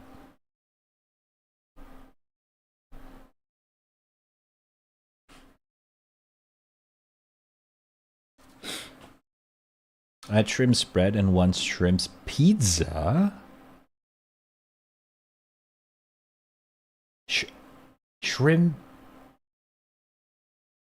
Shrimp's pizza. I don't think I've ever had that before. Do you recommend it? That sounds good, honest. I cannot imagine how does a shrimp pizza taste like. I would try it if there's one. It has a lot of cholesterol and sodium, yeah, exactly. Unless fish. Fish is fine.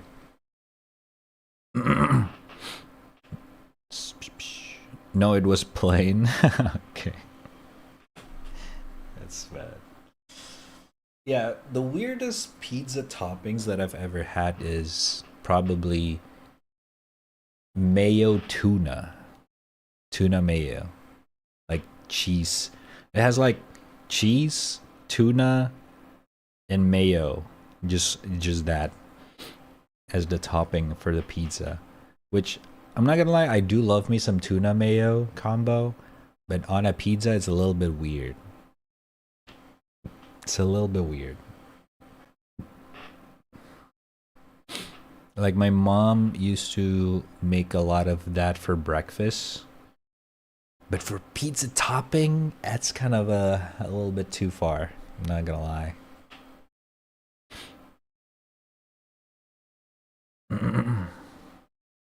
Fredo, have you seen this peak decoration? What is this? Alright, looks like it's a React Andy time. Ooh, Hobby is reviewing Thief VR. Oh my goodness. We actually need that. Oh my goodness. The fuck is that?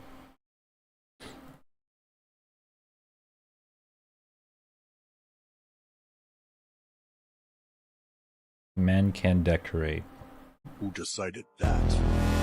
Your darkness. What the fuck? My attacks have no effect on you? Who decided that? Your darkness. True. Missing just a piece of, like, the super basic bed and a laptop next to it, and then you're done.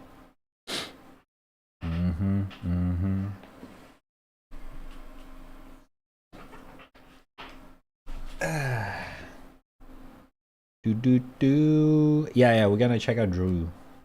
Drew Gooden. Drew Gooden. Am I fine? Yeah, that's the video.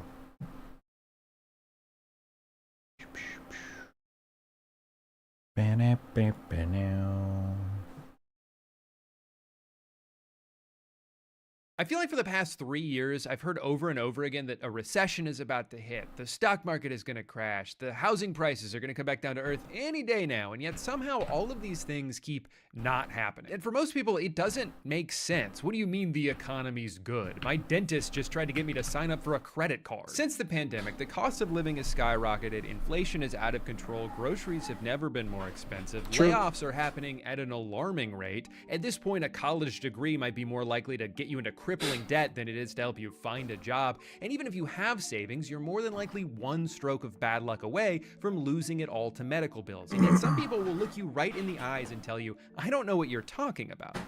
The numbers are green. Is this guy stupid? The problem is each of these people are kind of correct in their own way. This is the best the economy has ever been if you already have money. If you bought a house 5 years ago, there's a chance it's already doubled in value. If you invested in the S&P 500 in 2021, you could be up as much as 80%. And that's not like saying, you know, you'd be rich if you just bought Bitcoin in 1973. That's just the regular stock market. You didn't need to have some genius level of foresight to be able to do that. You just needed to already have a bunch of cash sitting around. And obviously for the overwhelming majority of people, that is not the case. If you're living paycheck to paycheck, you're not thinking about the stock market. If you're in your 20s, you haven't even been working long enough to save any money to invest. You don't get to benefit from rising home equity if you don't own a house. The only thing this graph represents to you is how much further away that dream is getting. Right now, the average age of home buyers is 59 years old. What a depressing statistic. This is the problem with an economy that disproportionately benefits asset holders instead of the people still trying to earn them. Wealth grows exponentially, but wages aren't even outpacing inflation, which means if your salary hasn't been going up every year, you're effectively making less money. Meanwhile, the fastest way to make $1 million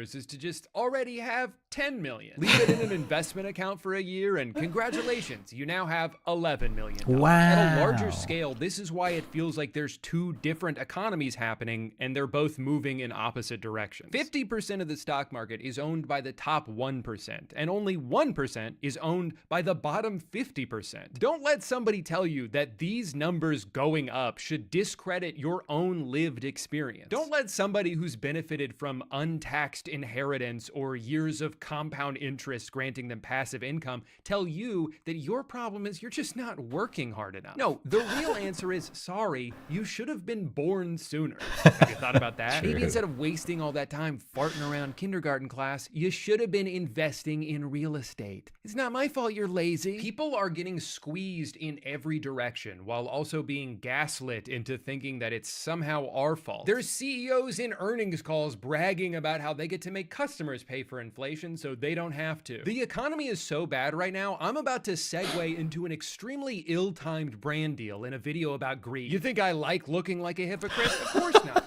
But my avocado toast isn't going to pay for itself. Hi, I'm Upside Down, and I'm here to tell you about today's sponsor, NordVPN. If you're watching this video, you're probably connected to the internet. And if you're not watching this video, how are you hearing this? Anytime you're connected to the internet, especially when you're on public Wi-Fi, you should consider using a virtual private network. It's not going to do anything. I'm just a guy. Thank you to NordVPN for sponsoring this video. The economy sucks ass for most people right now. The only reason we're not technically in a recession is because the GDP is still going up. But the only reason the GDP is still going up is because of the AI industry. But the only reason that even looks as good as it does is because a handful of companies are just like passing money back and forth. But there's no recession. You're hallucinating that. Because the AI industry is now single-handedly propping up the entire global economy, there's really only two paths forward. Worst case scenario, turns out it is all bullshit. The bubble pops in spectacular fashion, trillions of dollars of investments cannot get paid out, and everything goes up in flames. Or best case scenario, a few billionaires get even richer.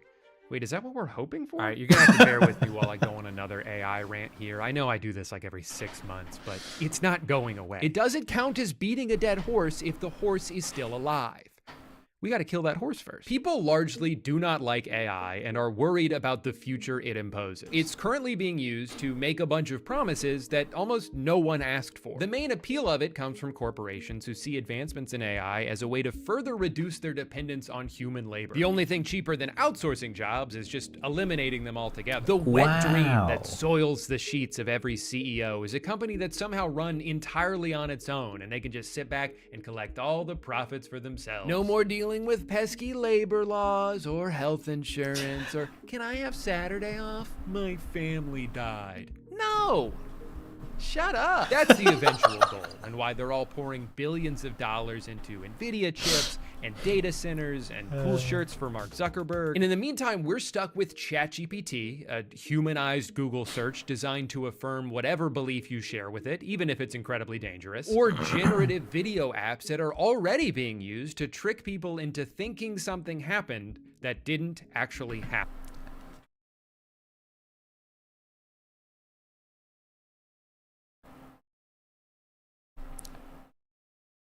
I don't want to make fun of Facebook users, but old people, I'm kidding. Awesome technology. I'm so glad this exists. And I think the best thing we can do to fight back against AI is to simply not engage with it. The problem is, even if you don't use these tools, if you live in certain parts of the country, you might be paying for them. There's been a lot of really good investigative journalism done on all these new data centers that are popping up around the country. Who's funding them and who's getting screwed over in the process. For example, some residents in New Jersey who noticed that their power bill kept going up, even though they were actually using less electricity than usual. Well, it turns out it's due to an overall supply cost. Basically, when the total amount of electricity usage in an area goes up, power companies tend to pass those higher costs onto their customers. And for the past several years, electricity usage has been skyrocketing, with over half of that increase coming solely from data centers. Your utility bill is going up because Elon Musk wants to pretend to have a girlfriend. You see, AI doesn't just exist in some theoretical space. It has to be trained on trillions of gigabytes of data, and that data has to be stored in a physical location. To power this, it requires an absurd amount of electricity, which generates an absurd amount of heat, which then requires an absurd amount of water to cool off. Most of these buildings use over 1 million gallons per day, roughly the equivalent of 10,000 people. This would be even more problematic if they were being built in areas where water is extremely scarce. So we should be good as long as we don't build a bunch of them in like the middle of the desert. Whoops. But to be fair, they are extremely efficient about it. They don't just use the water, they also poison it. Every part of this process is wasteful and destructive, and this is only the beginning. AI is still a relatively new phenomenon, so we're only just starting to see the effects of this. But the Department of Energy projects that the percentage of electricity used by data centers could nearly triple in just the next 3 years. And who gets to pay for it? We do. It's hard for me to accurately express how infuriating this is. The giant buildings that power this stupid fucking technology are being subsidized by people who just happen to live near them. Oh, but hold on, because they're technically contributing to the operating costs. So does that mean that they get to share in the eventual profits? No, of course not. They're more like involuntary investors doing it for free. Or really worse than free, because a lot of them are being kept awake at night by the deafening hum endlessly emitting from the factory shoved into the backyard of their homes that have now surely plummeted in value as a result. But hey, at least they're doing all of this to make a product that hopes to replace 80% of humanity. It's not enough. Excuse me, what? Product that hopes to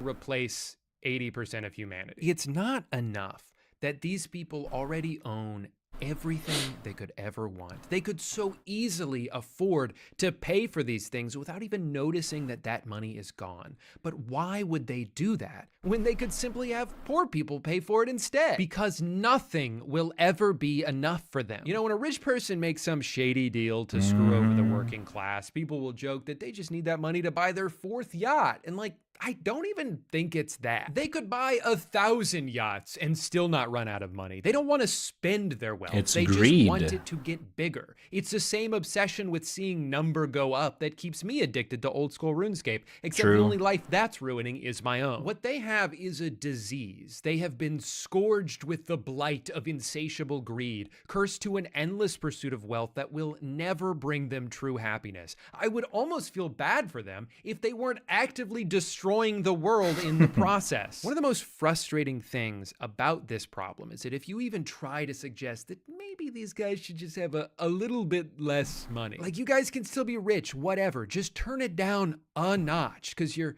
kind of making shit terrible for everybody else, you're treated like you're crazy. No, this is the American way. If you don't like it, then leave. And yet these ideas aren't radical. They're not even new. Most people who advocate for a more progressive tax system are only calling for a return to something that used to exist in this country. We just forgot about it. So I think it's important to do a little history lesson here. If you can believe it, there was a time where the working class in this country actually had it really good. And it was mostly because things got so bad during the Great Depression that the government was worried about the country collapsing. Thousands of banks had closed, millions of people lost their entire life savings, unemployment peaked at 25%. So in fear of a revolution happening, the government was like, all right, fine, we'll give you livable wages. Just please put that musket down. I don't like the way you're looking at me. So the New Deal was born, and with it came Social Security, better labor standards, the right to unionize, a national minimum wage, an 8-hour workday. And over the next 2 to 3 decades, America became the most prosperous country on earth. Productivity skyrocketed and wages rose with them. Extra profits weren't just redistributed to employees, but their employers were proud to do it. They would brag about how lucrative it was to work for them. Look, 37% of profits went to our employees last year because this is a team effort, and when we win, they win. In 1943, Johnson & Johnson puts out this mission statement that's like, here's our list of priorities in order. Customers number 1, we gotta make good products. Employees number 2, everyone who works here needs to feel valued and respected. Our community number 3, we all wanna live in a better world, and as a company of our size, we feel like it's our responsibility to contribute to that however we can. And finally, all the way at the bottom, our shareholders can just have whatever's left. Of course, we need to make a profit to survive and grow, but that should just come naturally as a byproduct of focusing on these 3 tenets. Compared to modern corporate standards, this is all such a foreign concept that it almost sounds like it's coming from a fictional universe. But this actually happened. This was just America 70 years ago. Now, during this time, what do you think the tax rate was on the wealthiest Americans? For reference, in 2025, the highest income tax bracket is supposed to be around 24%, but because of how many ways there are to circumvent the rules, it often ends up being as little as 3%. For someone like Elon Musk, who doesn't take a salary from Tesla and instead just owns a large percentage of its stock,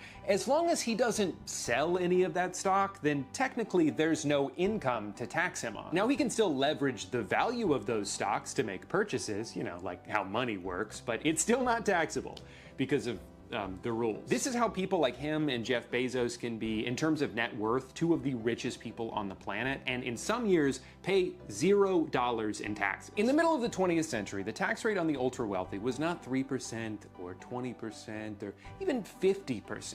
It was between 70 and 94%. It honestly sounds crazy, but even a lot of the people being taxed understood that it was necessary for society to continue to exist. And having a strong middle class was a crucial investment into the future of the country. But I don't know, man, I just think it's kind of interesting that during what's referred to as the golden age of capitalism, the government did a bunch of socialism. During the period of time that birthed the idea of the American dream, the government was taxing the absolute shit out of the richest Americans and using that money to provide jobs and welfare programs for everybody else. A single income household working a regular ass job could afford to start a family, buy a house, send their kids to college, and retire at a reasonable age. No wonder people who grew up then gush about capitalism the way they do, because for them, it was great. But at this point, it is disingenuous to use that time period as the example for why capitalism works, because that version of it stopped existing a long time ago. The generation of people who started as beneficiaries of a more equitable system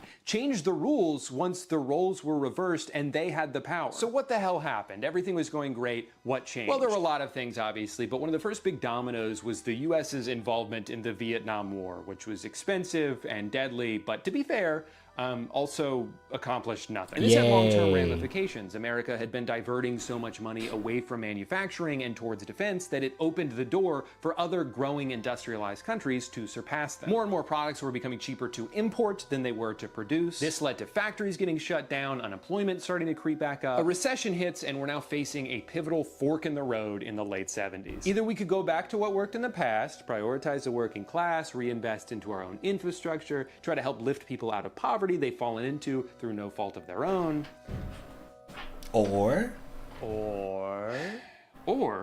we say fuck the government. We don't owe you shit. We're stupid, isn't that right? I don't even know my own name. Exactly. The deal is you pay taxes and we don't do anything. And you like that, right? They like that? Sounds good to me. The prevailing philosophy throughout the 80s became trickle-down economics. The logic being, oh man, these rich people are really handcuffed. You know, I bet if we lower the corporate tax rate from 70 all the way to eventually 28%, then companies will use all that extra money to pay their employees more. I mean, if there's one thing we know about rich people is that they're always looking out for the little guy.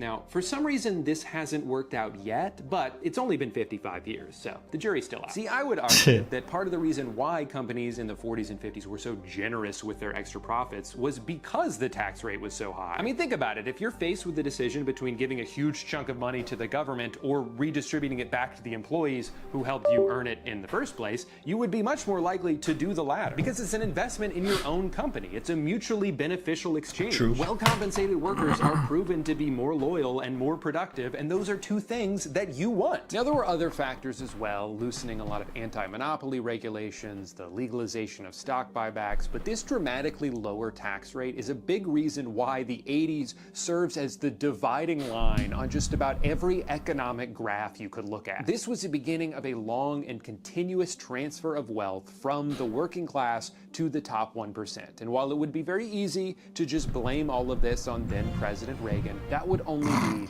mostly true. Sure, this new approach opened the door for more exploitation and greed, but you still needed a few scumbags willing to go through that door for the evolution to be complete. True. And nobody sprinted through it faster than one man. The real-life cartoon villain who designed the blueprint that most modern CEOs are still following to this day. His name was Jack Welch, and he's often referred to as the man who broke capitalism. During his tenure as CEO of General Electric, he turned the once quintessential American company that reshaped people's lives and supplied hundreds of thousands of high-paying jobs all across the country into a worthless carcass and a joke of a corporation, all while he became one of the richest people on the planet. In the century before Jack Welch took the reins, GE invented things like X-ray machines, jet engines, TVs, we're watching radios, a video from Drew Gooden called "Greed is Destroying the World."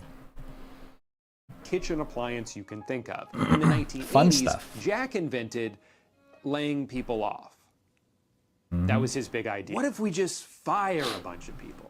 And then we don't have to spend as much money. It seems so simple and obviously very commonplace today, but before Jack, companies were not doing this. It was almost seen as un-American to fire somebody unless you absolutely had to. But Jack didn't think like everybody else. He was a pioneer. He bravely instituted the rank and yank system where every year the bottom 10% of employees would get laid off no matter what. Not because they all deserved to be fired, but just because they fell on the wrong side of a spreadsheet. What's that? You were 3 years away from retirement and now you no longer qualify for pension?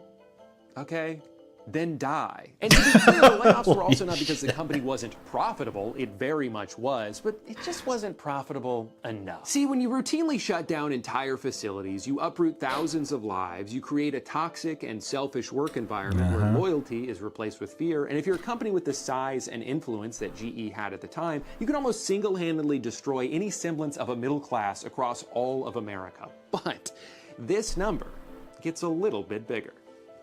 So it's kind of a fair trade. GE was at the forefront of this countrywide philosophical transition from an economy that cared about making things and rewarding the labor it took to do so, to an economy that only cared about shareholder value and would prioritize anything it could to make that number go up. But the thing about the stock market is it's mostly just about perception. As long as something seems to be growing in value, then people will be more likely to invest in it, which will in turn cause it to be more valuable, even if it shouldn't be. A lot of what Jack did during his time as CEO did not make the company better, but it did make it bigger. And in the eyes of Wall Street, that was all that mattered. I mean, come on, a business that relies on something boring like selling products can only grow so much. But a company that's constantly acquiring other companies simply has no ceiling. I mean, they could be worth infinity dollars when you think about it. So that's what they did. Over the next few decades, GE bought and sold hundreds of companies, and Jack was lauded for his brilliance because from the outside, everything seemed to be working. I mean, sure, they were becoming a bloated, nonsensical hodgepodge of unrelated businesses, eroding the company's infrastructure and prioritizing constant quarterly gains over any long-term sustainability, but no one gives a shit because the stock price has never been higher. They've stumbled upon an infinite money glitch. They're just alchemizing value out of thin air. It gets to a point where the company founded by Thomas Edison doesn't even make their own light bulbs anymore. It's cheaper to get them somewhere else. Who cares? All they care about now is their ballooning Capitalism. financial image. They're issuing high-interest loans. They become a massive holder of subprime mortgages, a famously good investment to make in the early 2000s. Literally whatever it took to juice the numbers, that's what they would do. After about 30 years of short-term decisions that received instant gratification from shareholders but were gradually making things worse for the company and its dwindling number of employees,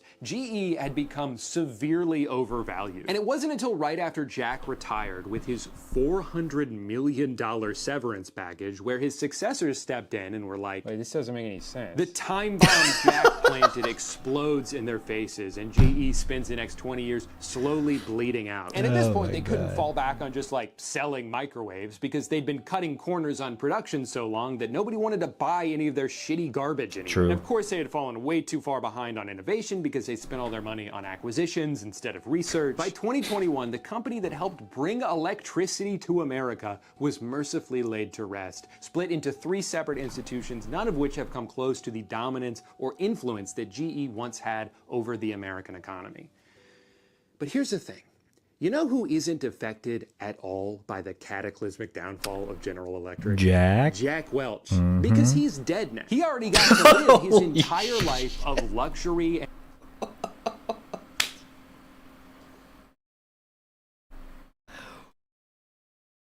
Okay, I was just saying that the only reason Jack is not affected is because he retired. I didn't think he's gonna get to the point that he's dead, but it's true.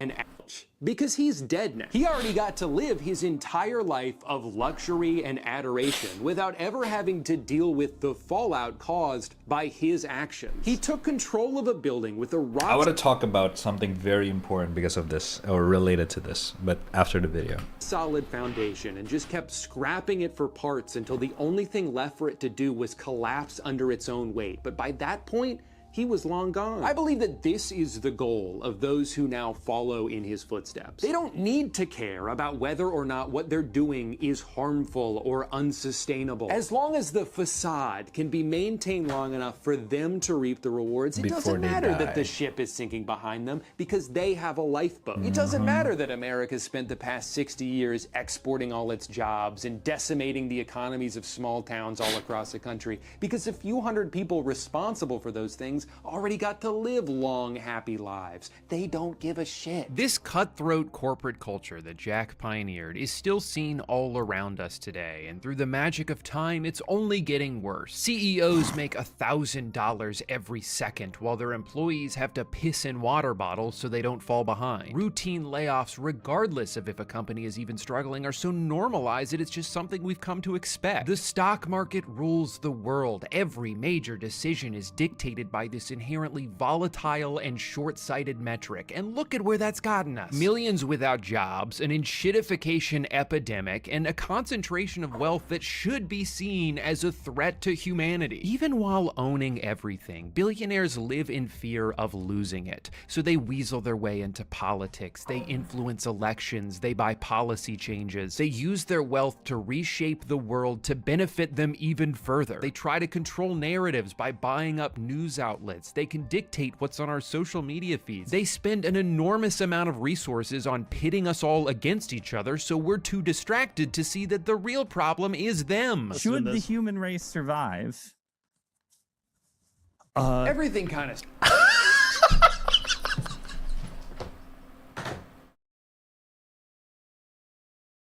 Okay, that's a gold. That's a golden editing.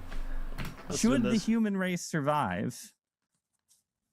Everything kind of sucks right now, and as as a result, most people are justifiably pretty angry. But for media outlets and politicians, that anger is their single most powerful tool because they can tell you where to direct it. And they don't even really care who it is, so long as it's not them. That's why it changes all the time. Sometimes it's trans people, sometimes it's immigrants. Most recently, it's been poor people. There's been this whole war going on over food stamps because when the government shut down, 42 million Americans lost access to SNAP benefits. Now that's an objective piece of information, an inarguable statistic, but depending on how it's presented to you, it may lead you to draw a drastically different conclusion than somebody else. For some, it might put into perspective how dire the situation has gotten. Like, surely there's underlying issues with a system that's allowed 12% of its population to be unable to afford food. Alternatively, you might hear that and think, wait a minute, my tax dollars are paying for these greedy freeloaders? I'm busting my ass over here to barely make ends meet, and these leeches are using my money to buy cookies?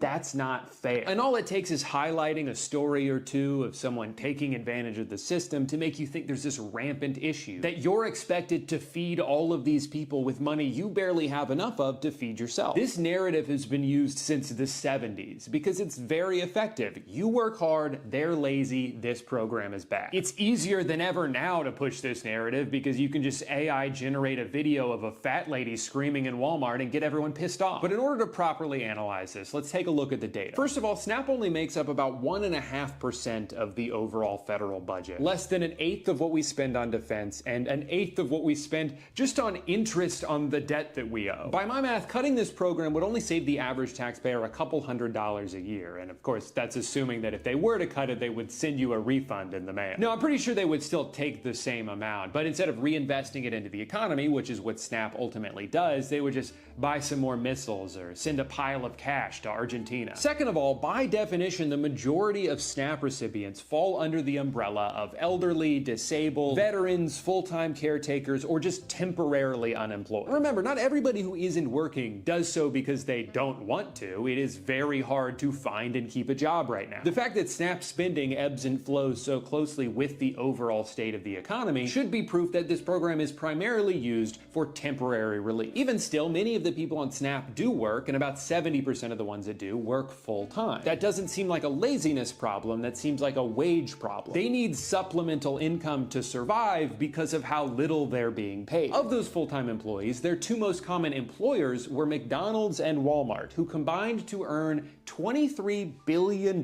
in profits last year. $23 billion, and you're telling me they can't afford to pay their employees enough so that they don't need government assistance? See, what that means is you wouldn't have to help pay for these people's food if their employer, a nearly $1 trillion corporation, just paid them a livable wage. You're more upset at the people using the program than the companies who have put them in a position where they even need it in the first place. Also, Walmart double dips here. The majority of food stamps are redeemed at Walmart. So not only do they save money by underpaying their staff, but their revenue then gets subsidized by this program because that's where people tend to use it. Final statistic, about 1/3 of SNAP recipients, over 12 million of them, are children. What's the argument there? Are they not working hard enough? What, you don't want to get a job just because you're 7? Like, can we stop for 1 second to think about what you're saying here? You have let somebody convince you that in this situation, the only way to make your life better is if 12 million children starve. So I want to ask, who is more to blame here? A bunch of kids who got born into poverty, or CEOs with more money than anybody could spend in 1,000 lifetimes who expect you to solve the problem that they helped create? For some people, it doesn't matter what you say about capitalism, they will still go to war for it, even if it's not working for them. Statistically speaking, it's probably not. You'll try to criticize a multi-billionaire who's not paying enough taxes, and people will defend them like, hey, it's not their fault, they're just taking advantage of loopholes like any smart business person would. And you're like, okay, so then we agree there's a problem with the rules, right? If they're just exploiting the system, then maybe the system shouldn't be so easy to exploit. We've reached a point where a lot of the core principles of a free market no longer apply. Like the idea that you can vote with your dollar. I get to pick which businesses I support, therefore the best ones will succeed and the worst ones will fail. Yeah, except when one company is allowed to corner the market and price out all their competition, suddenly there isn't any. And we would have small businesses tell us if they walked into a Walmart or a Costco, the retail price at those stores, the price on the shelves at those stores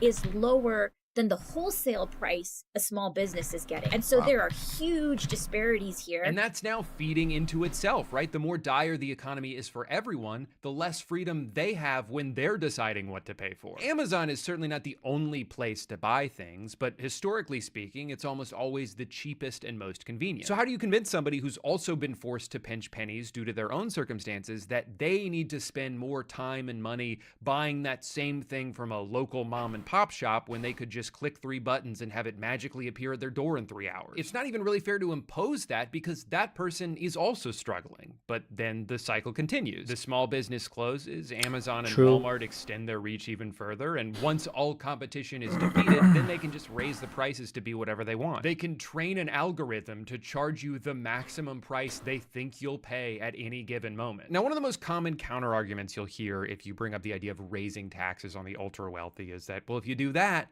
they're just gonna leave. First of all, no, they're not. That's a bluff they've been using for years, perpetuated by media networks owned by, you guessed it, rich people who don't want their taxes to pay. Sure, a few of them might leave, but the kinds of people who are willing to go to the trouble of moving their entire business from New York City to like Kissimmee, Florida, are probably already doing everything they can to avoid paying any taxes at all. It doesn't seem like a very productive mindset to cater to this parasitic minority at the expense of everybody else. Second of all, oh my God, can we grow some fucking balls here? I don't understand.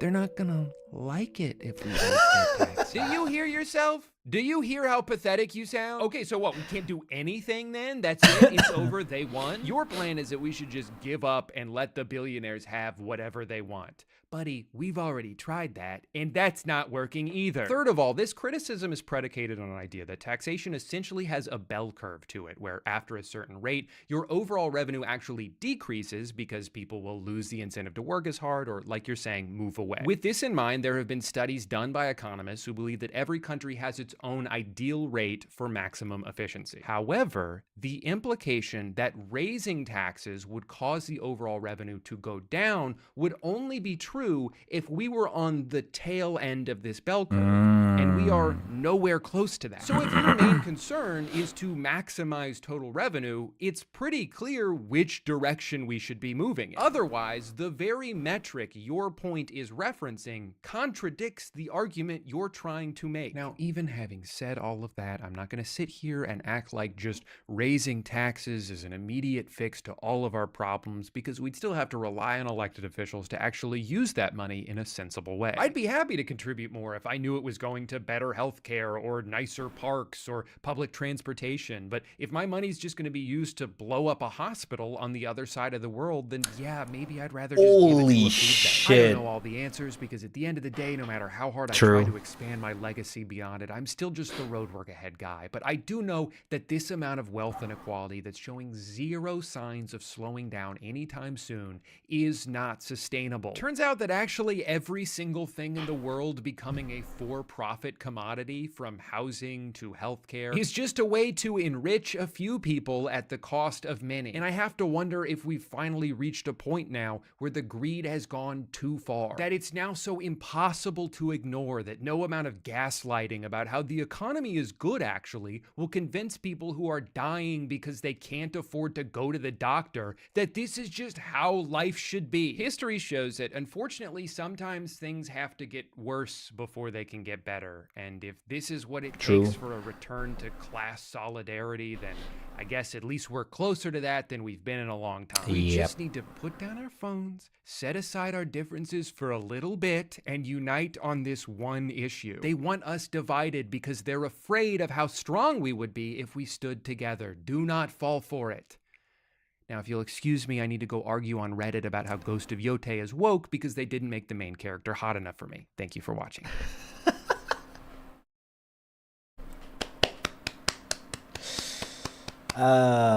Drew Gooden.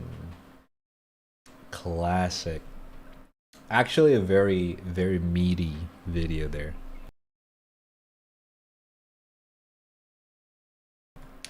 Honestly, I mean, yeah, I mean, the whole video is already well packaged. I don't really have to say much about it. But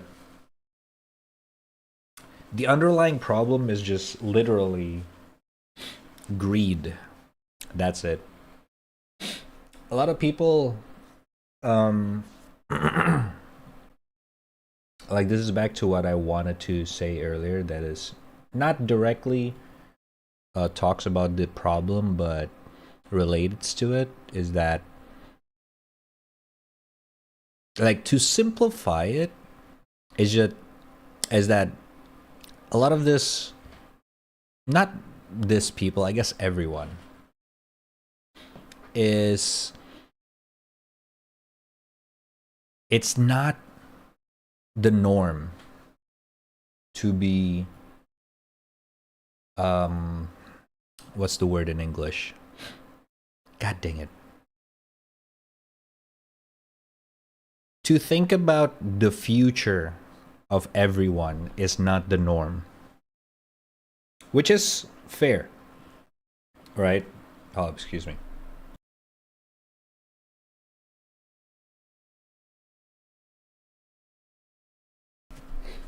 Oh my god. Oh, I had like flu or something. As I was saying, at the end of the day, the underlying issue is just everyone is a little bit selfish, which is fine. Everyone is selfish, like that is normal. You know what I mean? But it can be very problematic when there's groups of people where they start to be a little too selfish, that they can just think about like, well, the world's gonna end after I die anyway, so like, not my problem. You know what I'm saying? Like, English is not my first vocabulary here, so I'm trying to make it make sense. Like, a lot of people don't give a shit what's gonna happen to the world and the people in it, as long as they're fine, and by the time they die, it's still fine. You know what I'm saying? It's like what happened to Jack Welch, which is, to a certain degree, is very human.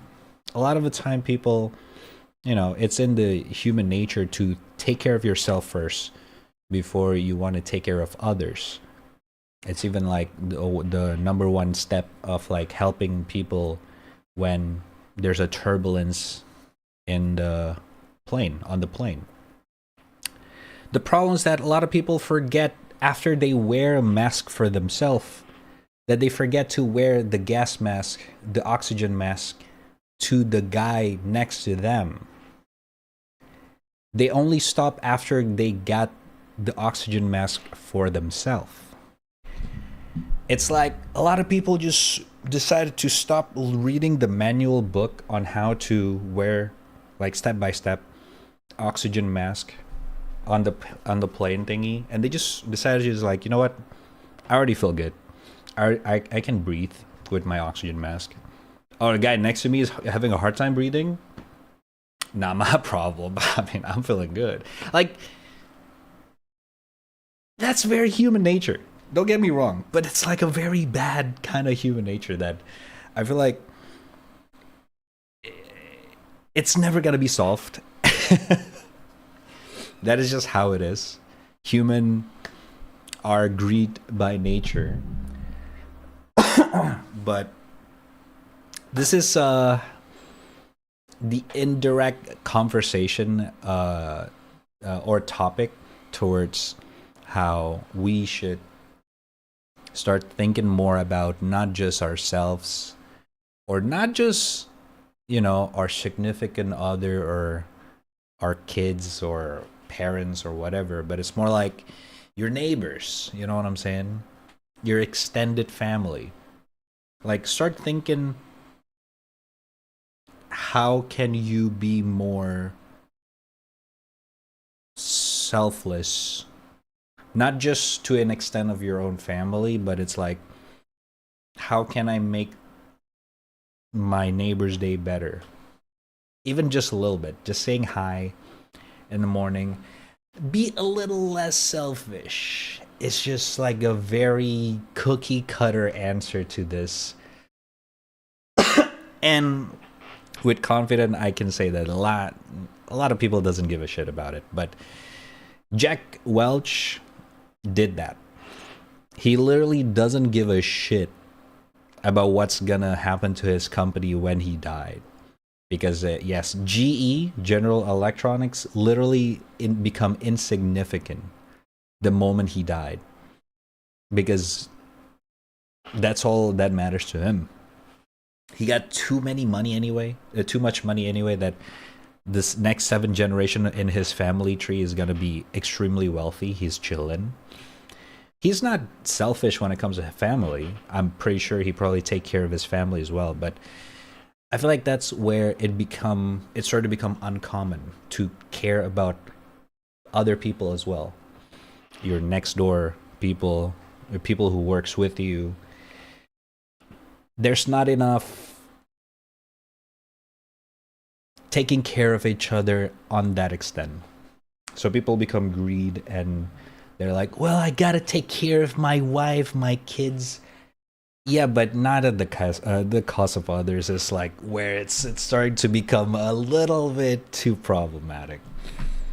And I don't think that problem is gonna go anytime soon. Probably we gotta wait until like some sort of a meteor like destroyed half of the world. Like not even money can save the richest.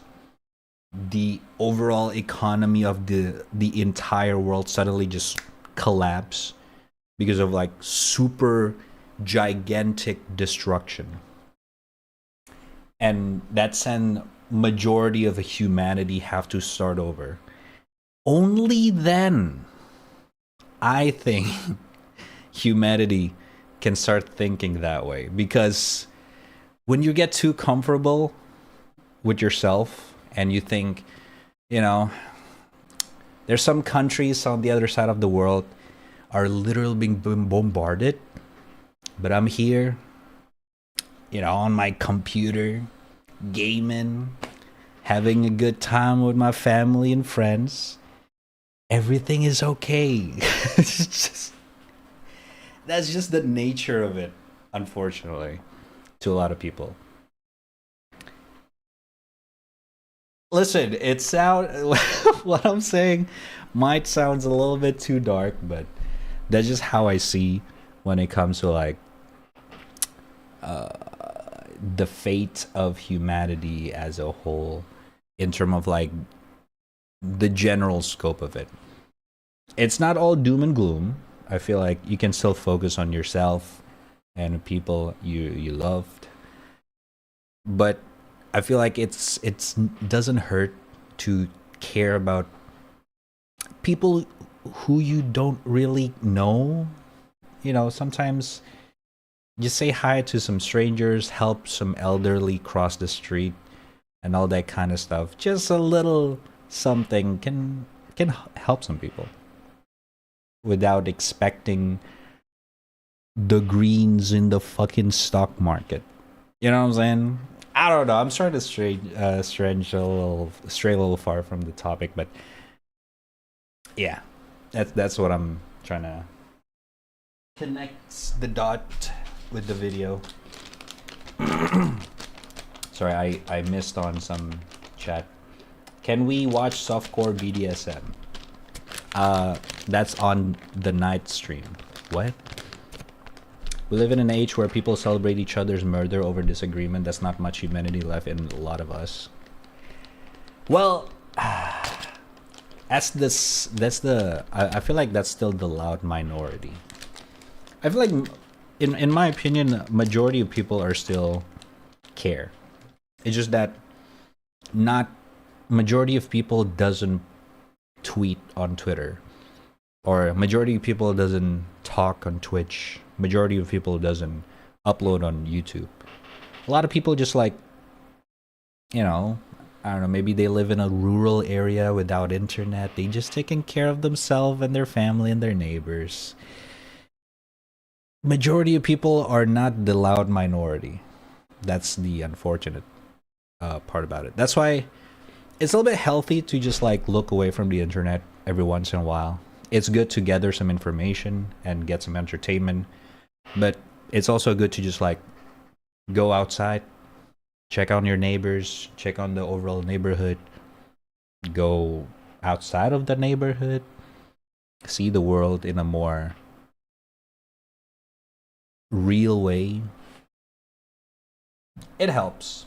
It helps. Internet is very useful, but it's also obscure your vision and the way you think if you only converse on the internet. Bro missed the essay. Oh my gosh. Okay, I'll read it. The problem is that the world's going to this extreme had radicalized people into advocating for the other extreme.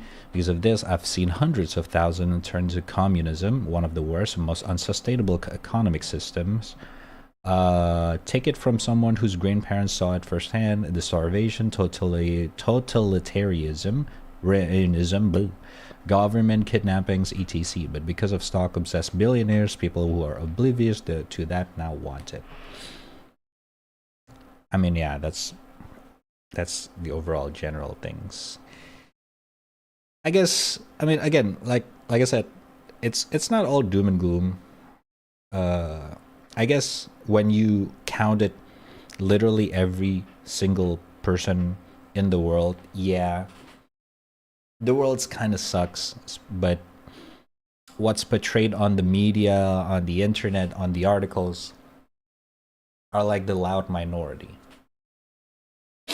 Like you can still have some good moments outside of the internet, in my opinion.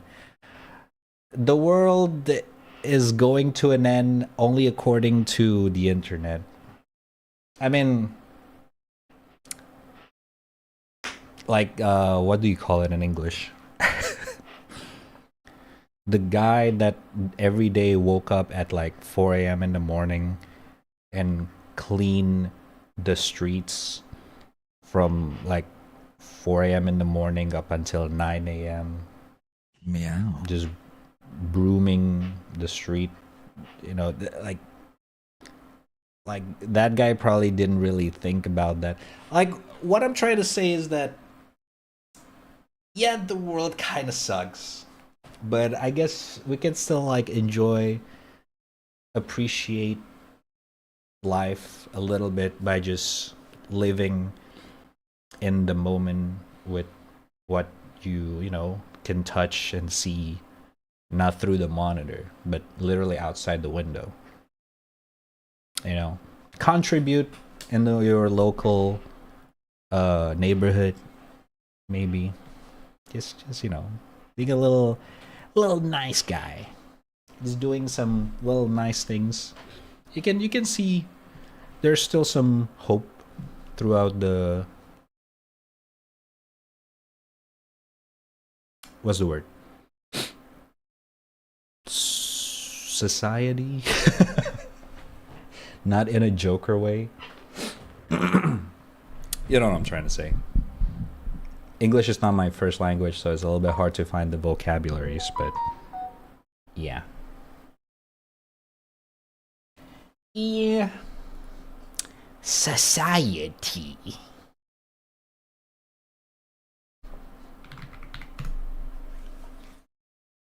So yeah, if you ask me about the state of the world according to the internet, yeah, I mean, my point of view of that, let's just wait until like some catastrophe, gigantic meteor obliterate half or majority of a human race.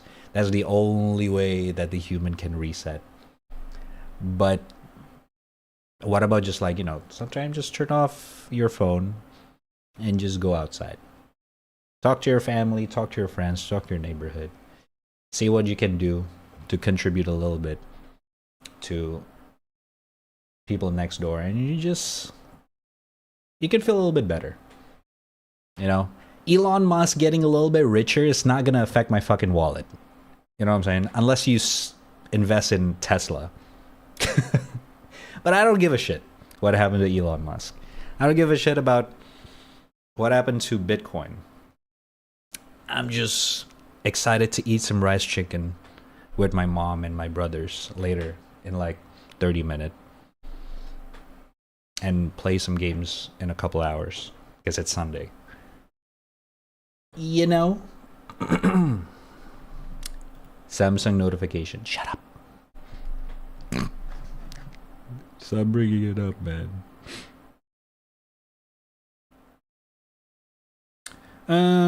Seth video. No, I think that's long enough. That was a fucking 30-minute video. I think that is long enough.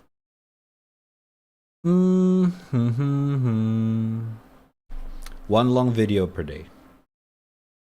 One long video.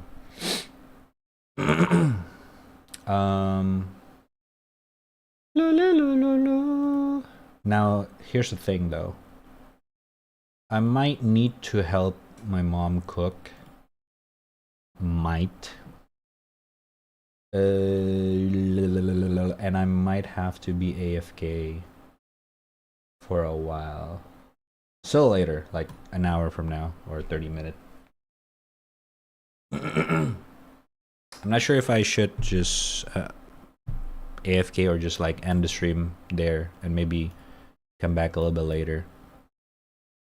I'm still not sure what to do yet.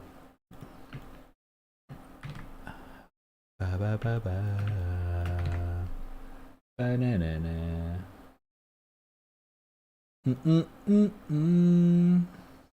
Oh my god, so bright. Burning down the kitchen.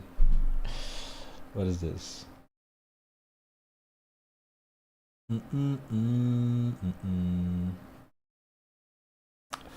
Some order. Oh, Mudahar. I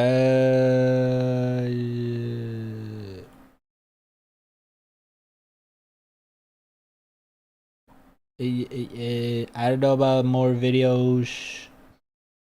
I'm thinking about whether we should just play some games right now or take a break for now and come back later in an hour or so after dinner. Let me ask my mom real quick. Do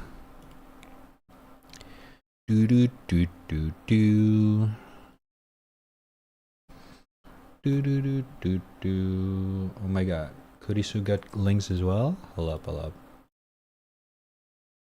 Chotomate. Kudasai. Male wife rad. Okay. Just because I cook doesn't mean I'm a housewife. Are you sex? Okay. Reminds me what I had to literally cook, clean and maintain my apartment because my roommate didn't want to help with housework. Ooh, that is not a good roommate. If my roommate doesn't want to help with the housework, they are not my roommate anymore. And I can assure that.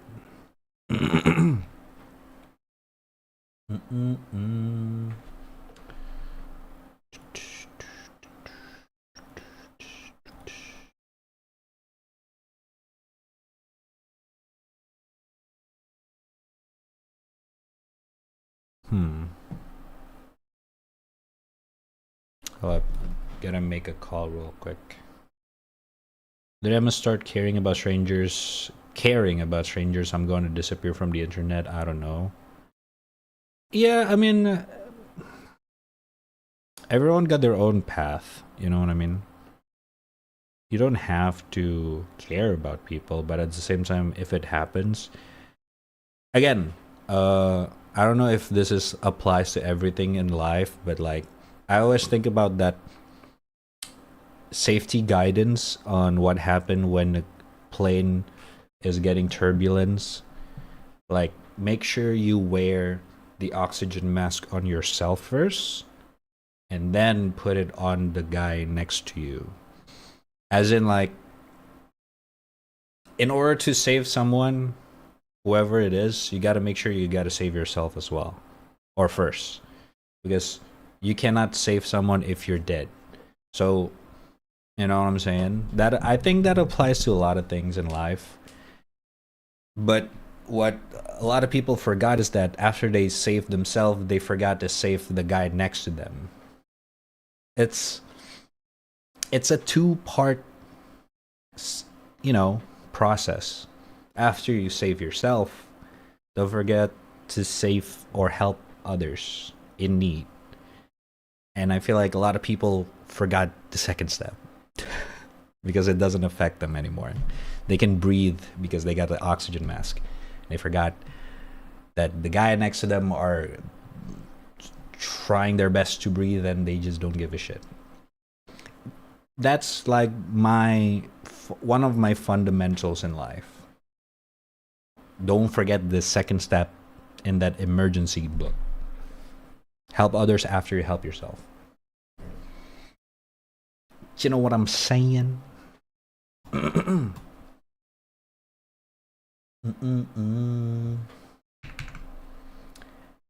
Ship hasn't left the harbor. Mongkagiga. Yeah, chat. I think I don't want to be AFK for like an hour. You know what I'm saying? Or 30 minutes.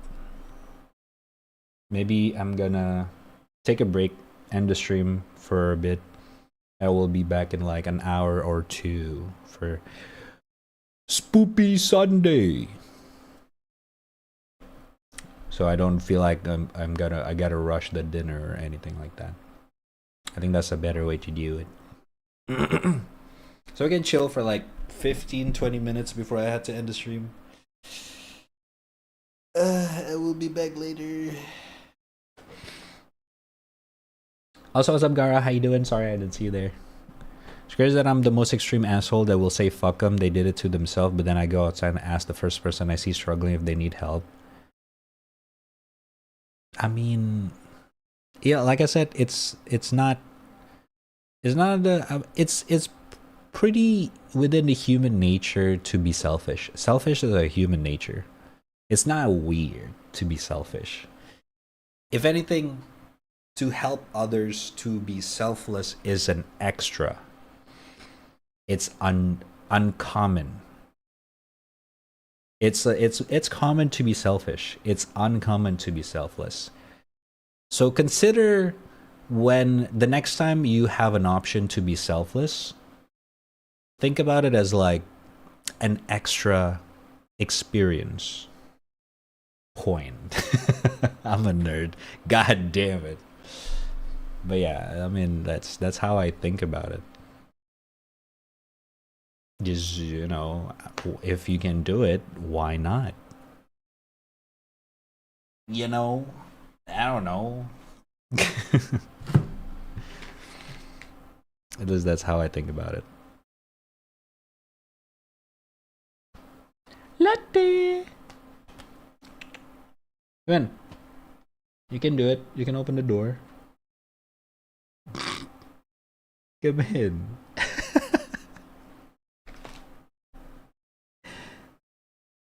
Make it want to get in.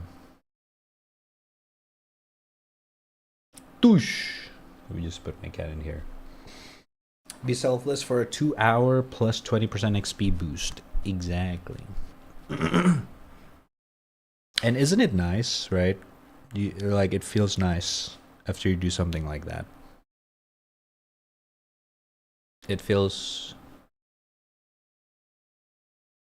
accomplished or something like that. I don't know what's the right English word for it.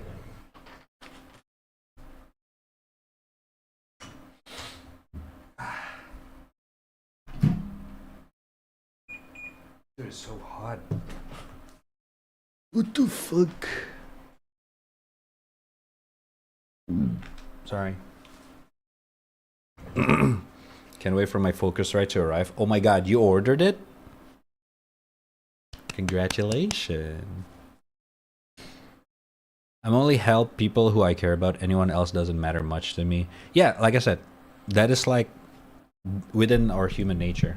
That's like the standard. Like, it's not a must. Like, you don't have to help other people that doesn't matter in your life. It's just, it's an option. You know what I mean? Like, there are so many times that I feel like, man, I wish I can do something about it, but I gotta think about, like, oh, I cannot just leave my mom home alone. Like, I cannot just go out. Like, I gotta prioritize. Like, there's a priority in there. But if after you consider everything and your priority is safe, and you have some spare time and energy to do so, if you decide to do it, maybe do it. It's always there's a priority tier for that. So don't forget to prioritize first yourself, second people around you, like people you care about, and then you can, if that's too covered, then you can consider helping literally strangers. You know what I mean?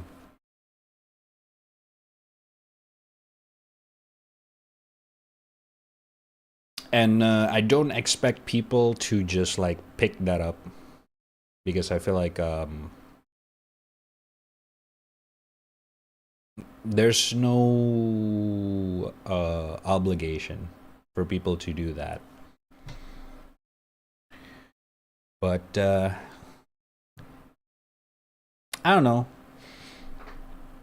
It's unexplained English word. I don't know, that I just don't have the word for it, on why I preach on people to do that. But when I really think about it, most of the time it's something that I got from my dad,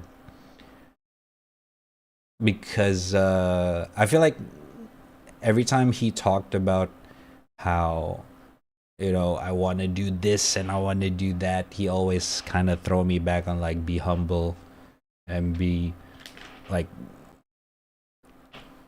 one thing that he always reminds me of is that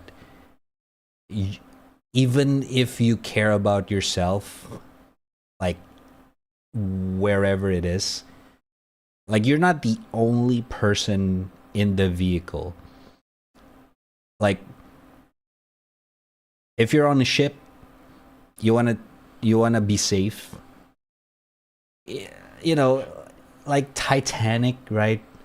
You can like, sure, maybe hop on the fucking lifeboat to save yourself. But I'm talking about like, what can we do so that the whole fucking ship doesn't sink? So that way you can also save yourself and others.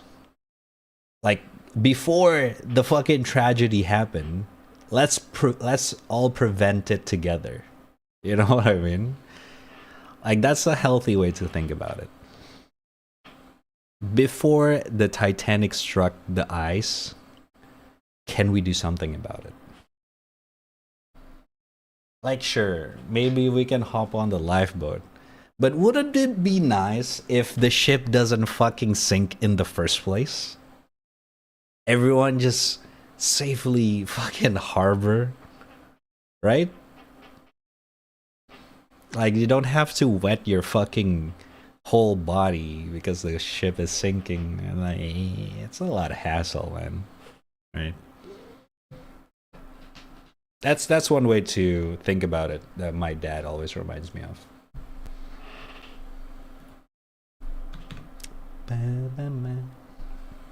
I try to be the opposite because I get paranoia and don't like people, so I deal with it by just brute forcing it and trying to be nice. That's one way to think about it. That's one way to think about it. Nice kitty, thank you. He's a sleeperino. He sleeps like 80% of the day. I don't know why. But I think that's also applied to every single cat. You! Yes, you, I'm talking to you. Is licking his balls right now.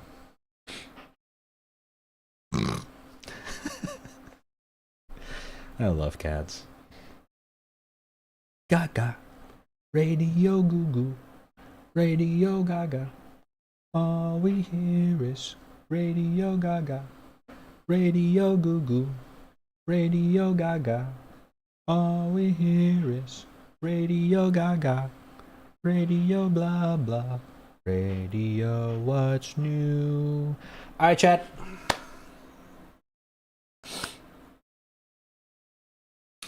I think I've gotta prepare some dinner. I'm gonna cook something. Something new. Let me see though. I don't know if I have the stuff in the fridge.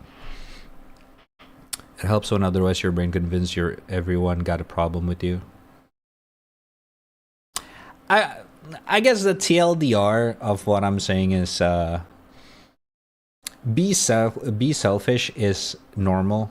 That's within the human nature. I feel like human would not survive this long if we're not selfish. But I think it's also nice to think about being selfless as an extra XP point in life. Because a lot of the time whenever I help strangers on the street, it's just like there's always something that I can learn about it that can help me as well along the way in the long time. That's one of many factors, and everyone have their own reason to do whatever they want to do in life. So yeah, do what you gotta do, chat. Do what you gotta do. Why are you so cute? I'm sorry. A friend like this, but I force him to try otherwise, because by forcing yourself to be nice to people, you growing false sense of trust in somebody who you act nice towards. So technically you only hurt people more. I mean, just because you're nice to someone doesn't mean you trust them. Like majority of people that I help, majority of strangers that I help, I've never seen them again in my life. I'm talking about that kind of help. Like I'm not talking about people that you may or may not become friends with. They're literally just like some random strangers that you will never see again in your life, most likely. That's just, you know, the circumstances. So I grew natural born asshole from my friend. The world should thank me. Worst thing imagine is people forcing themselves to be nice. Yeah, forcing is not the goal. I think it's not. That's not the intention. I feel like there's some cynicism going on as well with people trying to force someone else to be nice. But yeah, I forgot there was this one movie that I used to watch growing up. It's a family movie that have a very good theme about it. I forgot what it's called. I have to Google it later.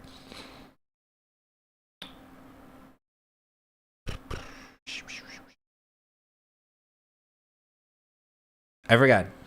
I'll just Google it later. But anyway, Chad, as much as I want to keep going, I'm a peace out here for now. We will be back maybe, what time is this now? Hammer to fall. 5:45. Gonna shower, make some dinner. Kinda cuddle with my cats. What else? All the important thing to do. Yeah, I'm probably gonna be back in like earliest 1 hour, at most 2 hours from now. Should be, yeah. Okay. We'll continue this later if I'm gonna see you guys again. If not, I'll see you on the next one. But thank you everyone for chilling on the chat till the end of the stream, as always. Thank you, Mr. Vazier, Luke, Saints Flow, Kurisu, Disaster Pain, Gara Lack, Snowhive,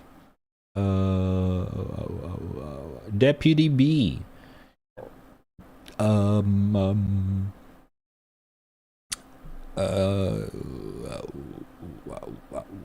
and also thank you so much for the rates. We got 3 rates today from Soji, Fiamma Rosado, first rates. Go check them out, chat. And Rarfer Kitsu, also first rate. Go check them out. And of course, everyone who followed the channel throughout the stream. There's too many of you. Thank you. Appreciate it. You guys are 4K Noir 7.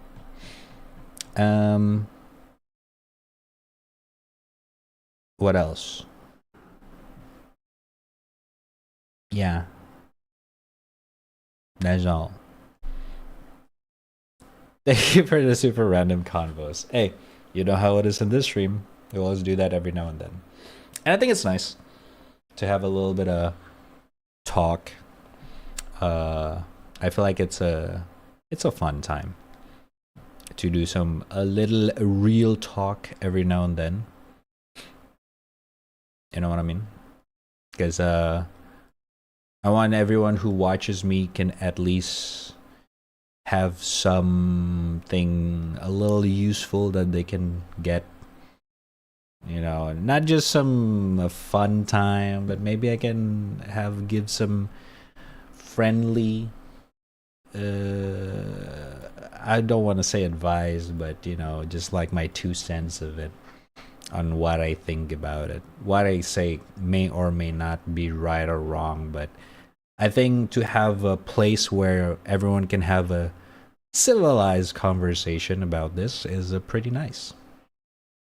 Feel free to continue this talks in the Discord as well if you guys want to. By the way, we have a Discord channel and link the panel down below. But yeah, we may continue our deep talk with Booba drawings on the next one. But for now, I'll peace out here. Thank you guys all for watching, and I'll be seeing you guys in 1 or 2 hours from now. And if I don't see you guys, I will see you on the next one. Don't forget to follow the channel if you're new here. Follow me on socials, Twitter and Instagram. Twitter for drawings, Instagram for music stuff. Join the Discord if you want to have get notified whenever I go live, or chilling out with the peeps off stream. And of course, subscribe to my YouTube channel if you want to check every single stream, past stream VODs in one place. Every single all of those links are in the panel down below, or you can type in exclamation and specific platforms in the chat. But until then, I'll be seeing you guys on the next one. Peace out. Much love. Bye bye.